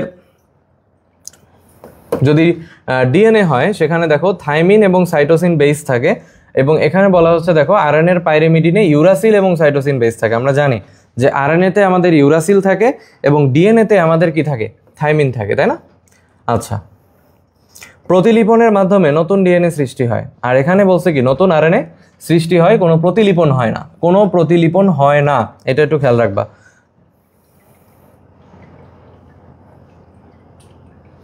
ডিএনএ অণু রেপ্লিকেশনের সংজ্ঞা তোমরা জানো, কয়ভাবে হয় সেটা একটু দেখে রাখো। সেটা হচ্ছে 3 রকম হতে পারে: সংরক্ষণশীল, অর্ধ সংরক্ষণশীল, বিচ্ছুরণশীল, তাই না? 3 রকম হতে পারে। আর এখানে দেখো লেখা আছে কখন ঘটে? মাইটোটিক কোষ বিভাজনের ইন্টারফেস পর্যায়ে। মাইটোটিক কোষ বিভাজনের ইন্টারফেস পর্যায়ের এস ধাপে হয়, তাই না?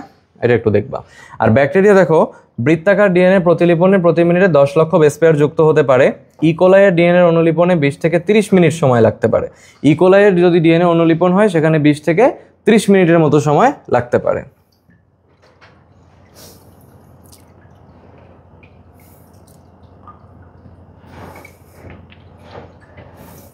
আচ্ছা, মানুষের ক্ষেত্রে আমরা জানি তাই না আলটিমেটলি যে মানুষের ক্ষেত্রে কোন প্রক্রিয়া হয়, মানুষের ক্ষেত্রে অর্ধ সংরক্ষণশীল প্রক্রিয়া হয়ে থাকে। এবং এখানে কি কি উপকরণ কাজ করে সেটা আমরা দেখব। কি কি উপকরণ কাজ করে? ছাঁচ, নিউক্লিওটাইড, ফসফেট, শক্তি, রেপ্লিকেশন কমপ্লেক্স, তাই না? কমপ্লেক্সের মধ্যে কি আছে? ডিএনএ পলিমারেজ, হেলিকেজ, প্রাইমেজ, গাইডেজ, মানে যে এনজাইমগুলো আছে তারা। আর দেখো তো ল্যাগিং স্ট্র্যান্ডের বিচ্ছিন্ন খণ্ডগুলোকে আমরা কি নামে চিনি? ল্যাগিং স্ট্র্যান্ডের যে বিচ্ছিন্ন খণ্ড সেদেরকে আমরা বলি হচ্ছে ওকাজাকি ফ্র্যাগমেন্ট। হ্যাঁ, ওকাজাকি ফ্র্যাগমেন্ট। রেপ্লিকেশনের সূচনা অঞ্চলকে আমরা বলি হচ্ছে অরিজিন অফ রেপ্লিকেশন। এখানে হেলিকেজ এনজাইম এসে কাজ করে, কি আকৃতির হয়? ওয়াই আকৃতির হয়। বাকি ভিতরের যে ধাপগুলো আছে ধাপগুলো অবশ্যই রিডিং পড়বা। আর এখানে একটু খেয়াল করো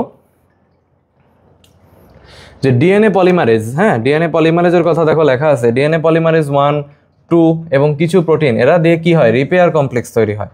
মিসম্যাচ যদি হয়, মিসম্যাচ মানে তো বুঝি যদি আমাদের আসলে একটার সাথে একটা না মেলে বা যেরকম হওয়ার কথা ছিল সেরকম হয় নাই, এমন যদি হয় তখন সেই ক্ষেত্রে এক ধরনের কোলন ক্যান্সার হতে পারে। এটা একটু বলবা যে কোলন ক্যান্সার হতে পারে। কি হতে পারে? কোলন ক্যান্সার হতে পারে। জেরোডার্মা পিগমেন্টোসাম নামে এক ধরনের রোগ আছে, সেটাও কিন্তু হইতে পারে। জেরোডার্মা পিগমেন্টোসাম নামে একটা রোগ আছে, সেটাও হইতে পারে। আর ইউভি রশ্মি দ্বারা ডিএনএর যে ক্ষত হয় তা মেরামতের অবস্থা কোনো ব্যক্তিতে না থাকলে রৌদ্রতাপে তার কি হতে পারে? স্কিন ক্যান্সার হতে পারে। রৌদ্রতাপে তার কি হতে পারে? স্কিন ক্যান্সার হতে পারে। তাহলে সবাই একটু বলো তো যে আমাদের এই মিসম্যাচের কারণে কি রোগ তৈরি হতে পারে?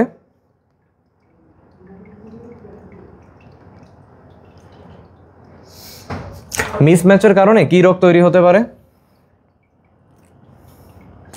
এই বক্সটা 100% ইম্পর্টেন্ট। এখানে কোন এনজাইম দিয়ে কি কাজ হয় সেটা কিন্তু লেখা আছে, ঠিক আছে?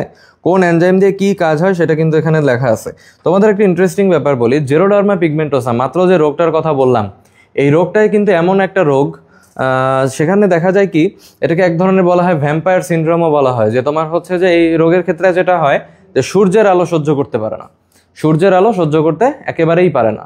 তো সূর্যের ইউভি রশ্মিটা তার স্কিনের জন্য অনেক বেশি ক্ষতিকর। সো দেখা যায় যে এই মানুষগুলো কিন্তু বাহিরে যখন যায় তারা শিল্ড টিল্ড পরে একদম দেখা যায় নাসার বিজ্ঞানীদের মতো করে যায়, ঠিক আছে? যাতে করে তাদের এই সানের যে সেন্সিটিভিটি, সেই সেন্সিটিভিটি তাদেরকে কোনো অসুবিধা না করে। আচ্ছা, টপো আইসোমারেজ কি করে সেটা দেখবা। যে টপো আইসোমারেজ হচ্ছে পেঁচানো অবস্থা থেকে মুক্ত করে। ডিএনএ হেলিকেজ, সে হচ্ছে আমাদের রেপ্লিকেশন ফর্কের যে প্যাচগুলো আছে সেগুলো খুলে দেয়। পলিমারেজ কি করে? সিঙ্গেল স্ট্র্যান্ডেড কি করে? লাইগেজ তো সবসময় জানো যে লাইগেজ সবসময় যুক্ত করার কাজ করে, তাই না? ও তো কখনো ভাঙচুরের কাজ করে না, ও সবসময় যুক্ত করার কাজ করে। প্রাইমেজ হচ্ছে যুক্ত করে। তারপরে তোমার হলো এপি আইসোমারেজ, এটা হচ্ছে কি করে? ডিএনএর প্যাচ তৈরি করে। ট্রান্সক্রিপশনে আমরা চলে আসি। দেখো ট্রান্সক্রিপশনের কয়টি পর্যায়ে থাকে? বলো। ট্রান্সক্রিপশনের হচ্ছে 3টি পর্যায়, তাই না? এখানে আছে হচ্ছে আমাদের সূচনা, তারপরে সূত্র বর্ধিতকরণ, সমাপ্তকরণ। যেখানেই আমাদের হচ্ছে 3টা ধাপ আছে সেখানেই কিন্তু আমাদের পরীক্ষায় দিতে পারে 9 কোনটি, তাই না? আচ্ছা, আর দেখো ট্রান্সক্রিপশন কোথায় হয়? নিউক্লিয়াসে হয়। ইকোলাই ব্যাকটেরিয়া জিন থেকে কয়টা? 1000 নিউক্লিওটাইড বিশিষ্ট এমআরএনএ ট্রান্সক্রিপ্ট করতে মাত্র সময় লাগে কত? 1 সেকেন্ড, অনলি 1 সেকেন্ড সময় লাগে।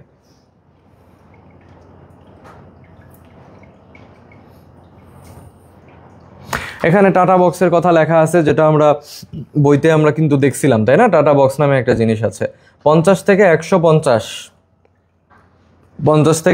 150টা অ্যাডেনিন নিউক্লিওটাইডের একটা চেইন প্রি এমআরএনএ প্রান্তে যুক্ত হয়। এটাকে আমরা বলি টেইলিং। আর ক্যাপিং হয়, স্প্লাইসিং হয়। স্প্লাইসিওসোম নামে একটা এনজাইম আছে বা একটা অণু আছে, সেটা দিয়ে আমাদের এখানে ভেঙে যায়, তাই না? এই জিনিসটাকে আমরা বলি স্প্লাইসিং। এবং এখানে কি তৈরি হয়? এখানে আমাদের এক্সন বলি। দেখো প্রি এমআরএনএ যে অংশে ট্রান্সলেশন হয় তাকে আমরা বলি হচ্ছে এক্সন। আবার দেখো সেই আদি কোষ আর ঘটনা লেখা আছে এবং প্রকৃত কোষে ট্রান্সক্রিপশনের ঘটনা লেখা আছে। আমরা কিন্তু এই কথাটা আগেই পড়ছিলাম যে আরএনএ পলিমারেজ আদি কোষে 1 প্রকার হয় এবং প্রকৃত কোষে সেটা 3 প্রকার হয়। আর আদি কোষের ক্ষেত্রে খুব দ্রুত গতি, যে প্রতি সেকেন্ডে 15 থেকে 20টি। আর এটা দেখো ধীর গতি, প্রতি সেকেন্ডে 5 থেকে 8টি। আর আদি কোষের ক্ষেত্রে দেখো কোনো ইন্ট্রন থাকে না, আদি কোষে কি থাকে না, কোনো ইন্ট্রন থাকে না। আর প্রকৃত কোষে ইন্ট্রন এক্সন দুইটাই থাকে। কেউ কি বলতে পারবা যে ইন্ট্রন শেষ পর্যন্ত থাকে না এক্সন শেষ পর্যন্ত থাকে? ইন্ট্রন শেষ পর্যন্ত থাকে নাকি এক্সন শেষ পর্যন্ত থাকে? ইন্ট্রন কখনোই থাকবে না, ইন্ট্রন বাদ হয়ে যাবে। ইন্ট্রন কি হবে? বাদ হয়ে যাবে। ঠিক আছে, এটা একটু খেয়াল রাখবা। রিভার্স ট্রান্সক্রিপশন, রিভার্স ট্রান্সক্রিপশন কি? ভাইরাল আরএনএ থেকে ডিএনএ, আরএনএ থেকে ডিএনএ তৈরিকে বলা হয় রিভার্স ট্রান্সক্রিপশন। সবচেয়ে ফেমাস এক্সাম্পল কি এটা? সেটা হচ্ছে এইচআইভি, তাই না? এই জন্য আমরা এইচআইভিকে কি বলি? এইচআইভিকে কি বলি বলো তো? রেট্রোভাইরাস বলি, রেট্রোভাইরাস। এই শব্দটার সোর্স হচ্ছে মূলত এই রিভার্স ট্রান্সক্রিপশন। ঠিক আছে, তাহলে রিভার্স ট্রান্সক্রিপশন হয় বলেই তুমি এটাকে রেট্রোভাইরাস বলতেছো, অর্থাৎ এখানে আরএনএ থেকে ডিএনএ হয়, তাই না? আর দেখো, করোনা ভাইরাস শনাক্তকরণে আমরা রিভার্স ট্রান্সক্রিপশন পদ্ধতি ব্যবহার করি। করোনা ভাইরাস শনাক্তকরণের জন্য আমরা রিভার্স ট্রান্সক্রিপশন প্রক্রিয়াটি ব্যবহার করি, এবং আমরা পড়ছিলাম অণুজীবের চ্যাপ্টারে যে সেটাকে বলা হয় আরটিপিসিআর।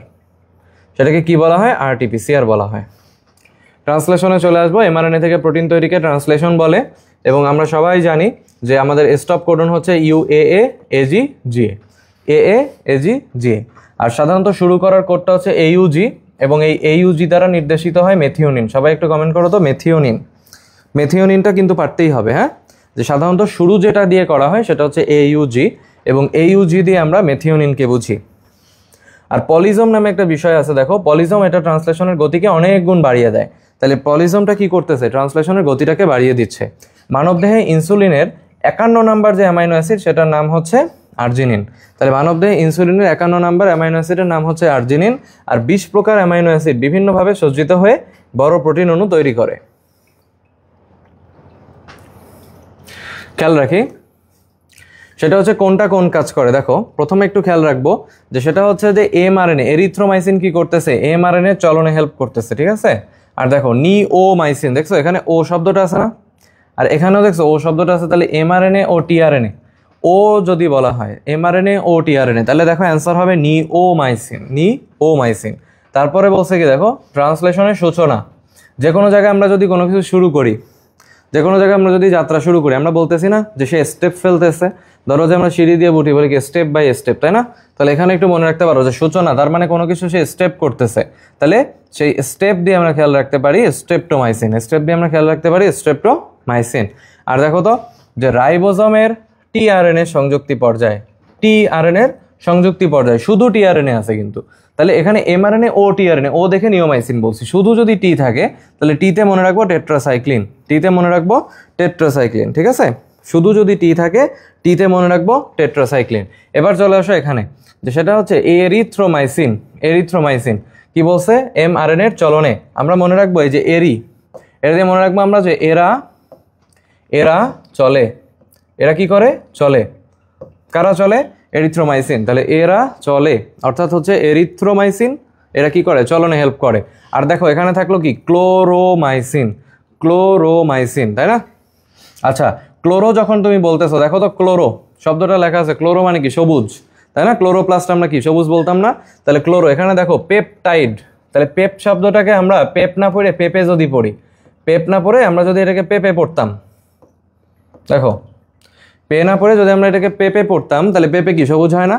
তাহলে ক্লোরো শব্দটা দেখে আমরা চিন্তা করব পেপটাইড না পড়ে আমরা বলবো পেপে, ঠিক আছে? তাহলে এভাবে খেয়াল রাখতে পারো যে পেপটাইড হচ্ছে ক্লোরো, এরা চলে, অর্থাৎ এরিথ্রোমাইসিন হচ্ছে চলনে হেল্প করে, নি ও থাকবে, স্টেপ থাকবে সূচনা, এবং টেট্রাসাইক্লিনে শুধু টি থাকবে, ঠিক আছে? এভাবে খেয়াল রাখতে পারো। সেন্ট্রাল ডগমা, এই লাইনটাকেই বলা হয় ধরে সেন্ট্রাল ডগমা। ডিএনএ থেকে এমআরএনএ, এমআরএনএ থেকে প্রোটিন, কি সুন্দর! ডিএনএ থেকে এমআরএনএ, এমআরএনএ থেকে প্রোটিন, ঠিক আছে? সেন্ট্রাল ডগমা বলা হয়। এবং সেন্ট্রাল ডগমাকে আমরা কি বলি? আণবিক বংশগতির মৌলিক নীতি বলি। আর প্রোটিন কি? সর্ববৃহৎ কর্মী অণু। প্রোটিনটাকে আমরা বলি হচ্ছে সর্ববৃহৎ কর্মী অণু। জিন কাকে বলা হয়? জীবের চারিত্রিক বৈশিষ্ট্য নিয়ন্ত্রণকারী, তাই না? জীবের চারিত্রিক যে বৈশিষ্ট্য আছে সেটাকে নিয়ন্ত্রণকারী ক্ষুদ্রতম যে একক, সেটাকে আমরা বলি জিন। বিজ্ঞানী গ্যারোল এটাকে বলছেন এক জিন এক মতবাদ। এক জিন এক মতবাদ দিয়েছেন বিজ্ঞানী গ্যারোল, এবং কৃত্রিম জিন সংশ্লেষণ করেছিলেন হরগোবিন্দ খোরানা, এবং এটার জন্য উনি নোবেল প্রাইজও পেয়েছিলেন। আর বংশগতির মূল একক, বংশগতির মূল একক বলা হয়েছে কাকে? জিনকে বলা হয়েছে। আরেকটা জিনিস একটু খেয়াল করি, লিথাল জিন মানে কি? যে জিনের বহিঃপ্রকাশের কারণে মৃত্যু হয়। অঙ্কোজিন কি? যেটার কারণে ক্যান্সার হয়।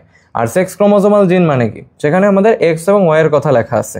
সিউডো জিন মানে হচ্ছে জিনের বা ডিএনএর যে অংশটা বেসিক্যালি নিষ্ক্রিয় থাকে, যেটা কোনো পলিপেপটাইড তৈরি করে না, সেটাকে আমরা বলি সিউডো। আর লিঙ্কড হলো যে যখন দুইটি জিন কোনো ক্রোমোজোম একই সঙ্গে অবস্থান করে কিন্তু স্বাধীনভাবে সঞ্চারিত হয় না, তখন সেটাকে আমরা বলবো লিঙ্কড। হাউসকিপিং জিন এটা হলো গঠনশীল জিন, লাক্সারি জিন এটা হচ্ছে অগঠনশীল। তাই না, দেখো হাউসকিপিং বললে গঠনশীল, কারণ কি বাসা কি গঠন করতে হয় না, হাউস কি গঠন করতে হয়, আর তোমার হচ্ছে যখন বলবে তখন হয়ে যাবে লাক্সারি। বাকিগুলো একটু রিডিং দিতে পারো।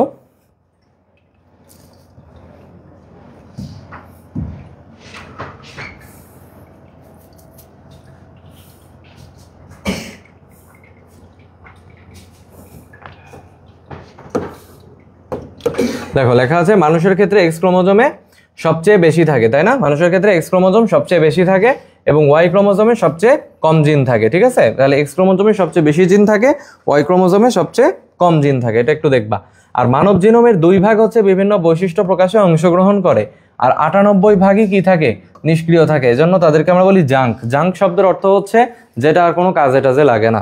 তাহলে এই জাঙ্ক ডিএনএ মানে হলো আমার বোঝানো হয়েছে যা কোনো কাজে লাগছে না, মানে নিষ্ক্রিয় হয়তো পড়ে আছে, সেটা কত 98 ভাগ, আর 2 ভাগ কাজে লাগতেছে, এজন্য ওই 2 ভাগটাকে আমরা আলাদা করে রাখছি। ঠিক আছে, আর মানুষের সাথে শিম্পাঞ্জির কত ভাগ মিল, 98, আর গরিলার সাথে 97, খুব বেশি পার্থক্য নাই নাকি। আর সিকল সেলে দেখো হিমোগ্লোবিনে 600টা অ্যামাইনো অ্যাসিড আছে। সিকল সেলে হিমোগ্লোবিনে কয়টা অ্যামাইনো অ্যাসিড আছে, 600টি অ্যামাইনো অ্যাসিড আছে। আর ড্রসোফিলা মাছির ক্ষেত্রে 20টি জিন দ্বারা নিয়ন্ত্রণ হয়। জিন প্রকাশের একক, জিন প্রকাশের একক দেখো রেকন হচ্ছে রিকম্বিনেশন, মিউটন মিউটেশন, সিস্ট্রন কার্যের একক, রেপ্লিকন রেপ্লিকেশন। সবার কিন্তু নামের সাথে মিল আছে, দেখো রেকন রিকম্বিনেশন, মিউটন মিউটেশন, রেপ্লিকন রেপ্লিকেশন, কিন্তু এইটার কিন্তু নামের সাথে মিল নেই। হ্যাঁ, এটা কিন্তু ভুল হতে পারে। তাহলে কার্যের একক বললে সিস্ট্রন, কার্যের একক বললে সিস্ট্রন, এটা একটু ভালো করে খেয়াল রাখবা। কার্যের একক বললে সিস্ট্রন। এবং আদি কোষের যে জিনের প্রকাশ নিয়ে বলা হয়েছে, এখানে দেখো আমরা মনে রাখতে পারি স্পোর দিয়ে, SPOR। এস হচ্ছে স্ট্রাকচারাল, পিতে প্রোমোটার, ওতে অপারেটর, আর এ হচ্ছে রেগুলেটর। ঠিক আছে, আমরা কিন্তু জাস্ট এভাবে মনে রাখতে পারি যে সেটা হচ্ছে গাঠনিক জিন এস স্ট্রাকচারাল জিন, পিতে প্রোমোটার, ওতে অপারেটর, আর এ রেগুলেটর। জেনেটিক কোড বা কোডনের বৈশিষ্ট্য বলি। কোডন কয় ধরনের হয়, 3 ধরনের হয়, অর্থাৎ হচ্ছে সেন্স কোডন, তারপরে আছে হচ্ছে আরম্ভ কোডন যেটা আমরা পড়ছিলাম AUG, তারপরে স্টপ কোডন বা বিরাম কোডন যেটা আমরা অলরেডি পড়ে ফেলছি AA, AG এবং GA। একটা কোডন কখনো একাধিক অ্যামাইনো অ্যাসিডকে কোড করতে পারে না, কিন্তু দেখো লিউসিন 6টা, আর্জিনিন 6টা, লাইসিন 2টা এবং ভ্যালিন 4টা। 100% ইম্পর্টেন্ট, খুব ভালো করে পড়বা যে আমাদের এই অ্যামাইনো অ্যাসিডগুলোর জন্য কয়টা জেনেটিক কোড আছে। একটা কোডন কখনো একাধিক অ্যামাইনো অ্যাসিডকে কোড করে না। লিউসিন 6টি, আর্জিনিন 6টি, লাইসিন 2টি, ভ্যালিন কি 4টি। আর জেনেটিক কোড সর্বদাই কয় অক্ষর বিশিষ্ট, 3 অক্ষর বিশিষ্ট হয়। আর AUGA আমরা একটা চেইনকে শুরু করব এবং শেষ করব কি ওই 3টা স্টপ কোডন দিয়ে, তাই না। ওকে, আরেকটা জিনিস একটু দেখো তো যে সর্বমোট জেনেটিক কোড কয়টা। সর্বমোট জেনেটিক কোড হলো 64টা, কিন্তু যদি বলে কার্যকরী জেনেটিক কোড কয়টি, তাহলে হবে 61টি। তাহলে কার্যকরী মানে কি, ফিল্ডে আছে, কাজ করতেছে, তাহলে 61টা। আর এই 3টা আসলে তো কোনো কাজ করবে না, এই 3টা কি কাজ করবে, এই 3টা আসলে স্টপ হয়ে যাবে, এই 3টা আসলে কি হবে, স্টপ হয়ে যাবে। আচ্ছা, আর মেথিওনিন দেখো AUG এবং ট্রিপ্টোফ্যান UGG দ্বারা সুনির্দিষ্ট। জেনেটিক কোডের কিছু বৈশিষ্ট্য আছে, অবশ্যই দেখবা। কিছু বিশেষ নাম আমরা দেখি, যেমন কোষঝিল্লির নাম আমরা সবগুলোই পড়ছি, গলগি বডি পড়লাম, মাইটোকন্ড্রিয়া, রাইবোজোম, তাই না, এই নামগুলো আমরা পড়ছি না। কোষের পরিবহন তন্ত্র দেখো এন্ডোপ্লাজমিক রেটিকুলাম আমরা কিন্তু পড়েছি। জীবনের ভৌত ভিত্তি প্রোটোপ্লাজম, নিউক্লিয়াস পুনর্গঠন অঞ্চল আমরা পড়েছি।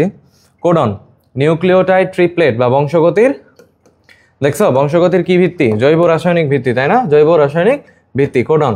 জীবনের ভাষা, ল্যাঙ্গুয়েজ অফ লাইফ, তাই না, কাকে বলা হয়, প্রোটিন। মাস্টার ব্লুপ্রিন্ট কাকে বলা হয়েছে, জিনোম। তারপরে হচ্ছে দেখো DNA বংশগতির রাসায়নিক বা আণবিক ভিত্তি বা মাস্টার মলিকিউল বলা হয়। কোষের অন্তকঙ্কাল, মাইক্রোটিবিউল। কোষের মেইন সুইচ, খুব ইম্পর্টেন্ট কিন্তু, দেখো প্রোটিওজোম বলছিলাম, প্রত্যেক মামাই সেরা পড়ছিলা, এই প্রত্যেকের প্রোটিওজোম এটা কিন্তু কোষের মেইন সুইচ। মস্তিষ্ক পারবা, ক্যারিওলিম্ফ দেখো কার নাম, নিউক্লিওপ্লাজমের আরেক নাম। বংশগতির ভৌত ভিত্তি বা বংশগতির ধারক ও বাহক, কনফিউশন করা যাবে না, বংশগতির ধারক ও বাহক বা বংশগতির ভৌত ভিত্তি কে, নিউক্রোমোজোম। মাস্টার মলিকিউল পারবা, নিউক্লিক অ্যাসিড। কেন্দ্রীয় প্রত্যয় মানে কি, সেন্ট্রাল ডগমা পড়ছিলাম না, কেন্দ্রীয় প্রত্যয় এটা হচ্ছে সেন্ট্রাল ডগমা, ঠিক আছে। আর এখান থেকে দেখো একটা দুইটা জিনিস আমি একটু বলে দিই আবার। রাইবোজোমকে বলা হয়েছে সার্বজনীন অঙ্গাণু। ইকোলাইয়ের শুষ্ক কোষে 22 ভাগই হচ্ছে রাইবোজোম, এবং গলগি বডিকে আমরা ট্রাফিক পুলিশ বলছিলাম নাকি। আর ঝিল্লিবদ্ধ অবস্থায় লাইসোজোমে 40 থেকে 50 ধরনের এনজাইম থাকে, আর মাইটোকন্ড্রিয়াতে প্রায় 100 প্রকার এনজাইম থাকে।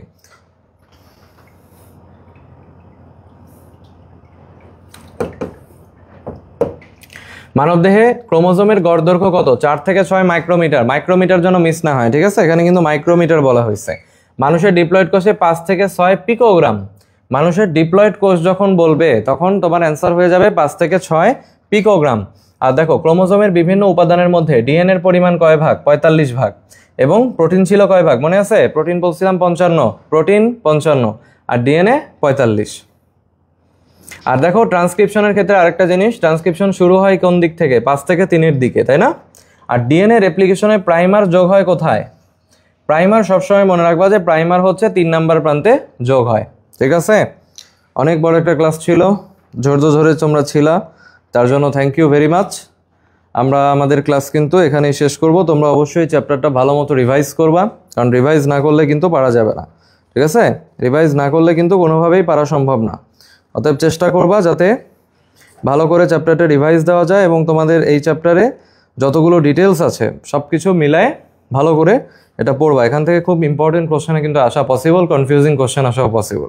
ইনশাল্লাহ কোনো একটা ক্লাসে আবারও দেখা হবে তোমাদের সাথে। তার পর্যন্ত আল্লাহ হাফেজ, আসসালামু আলাইকুম।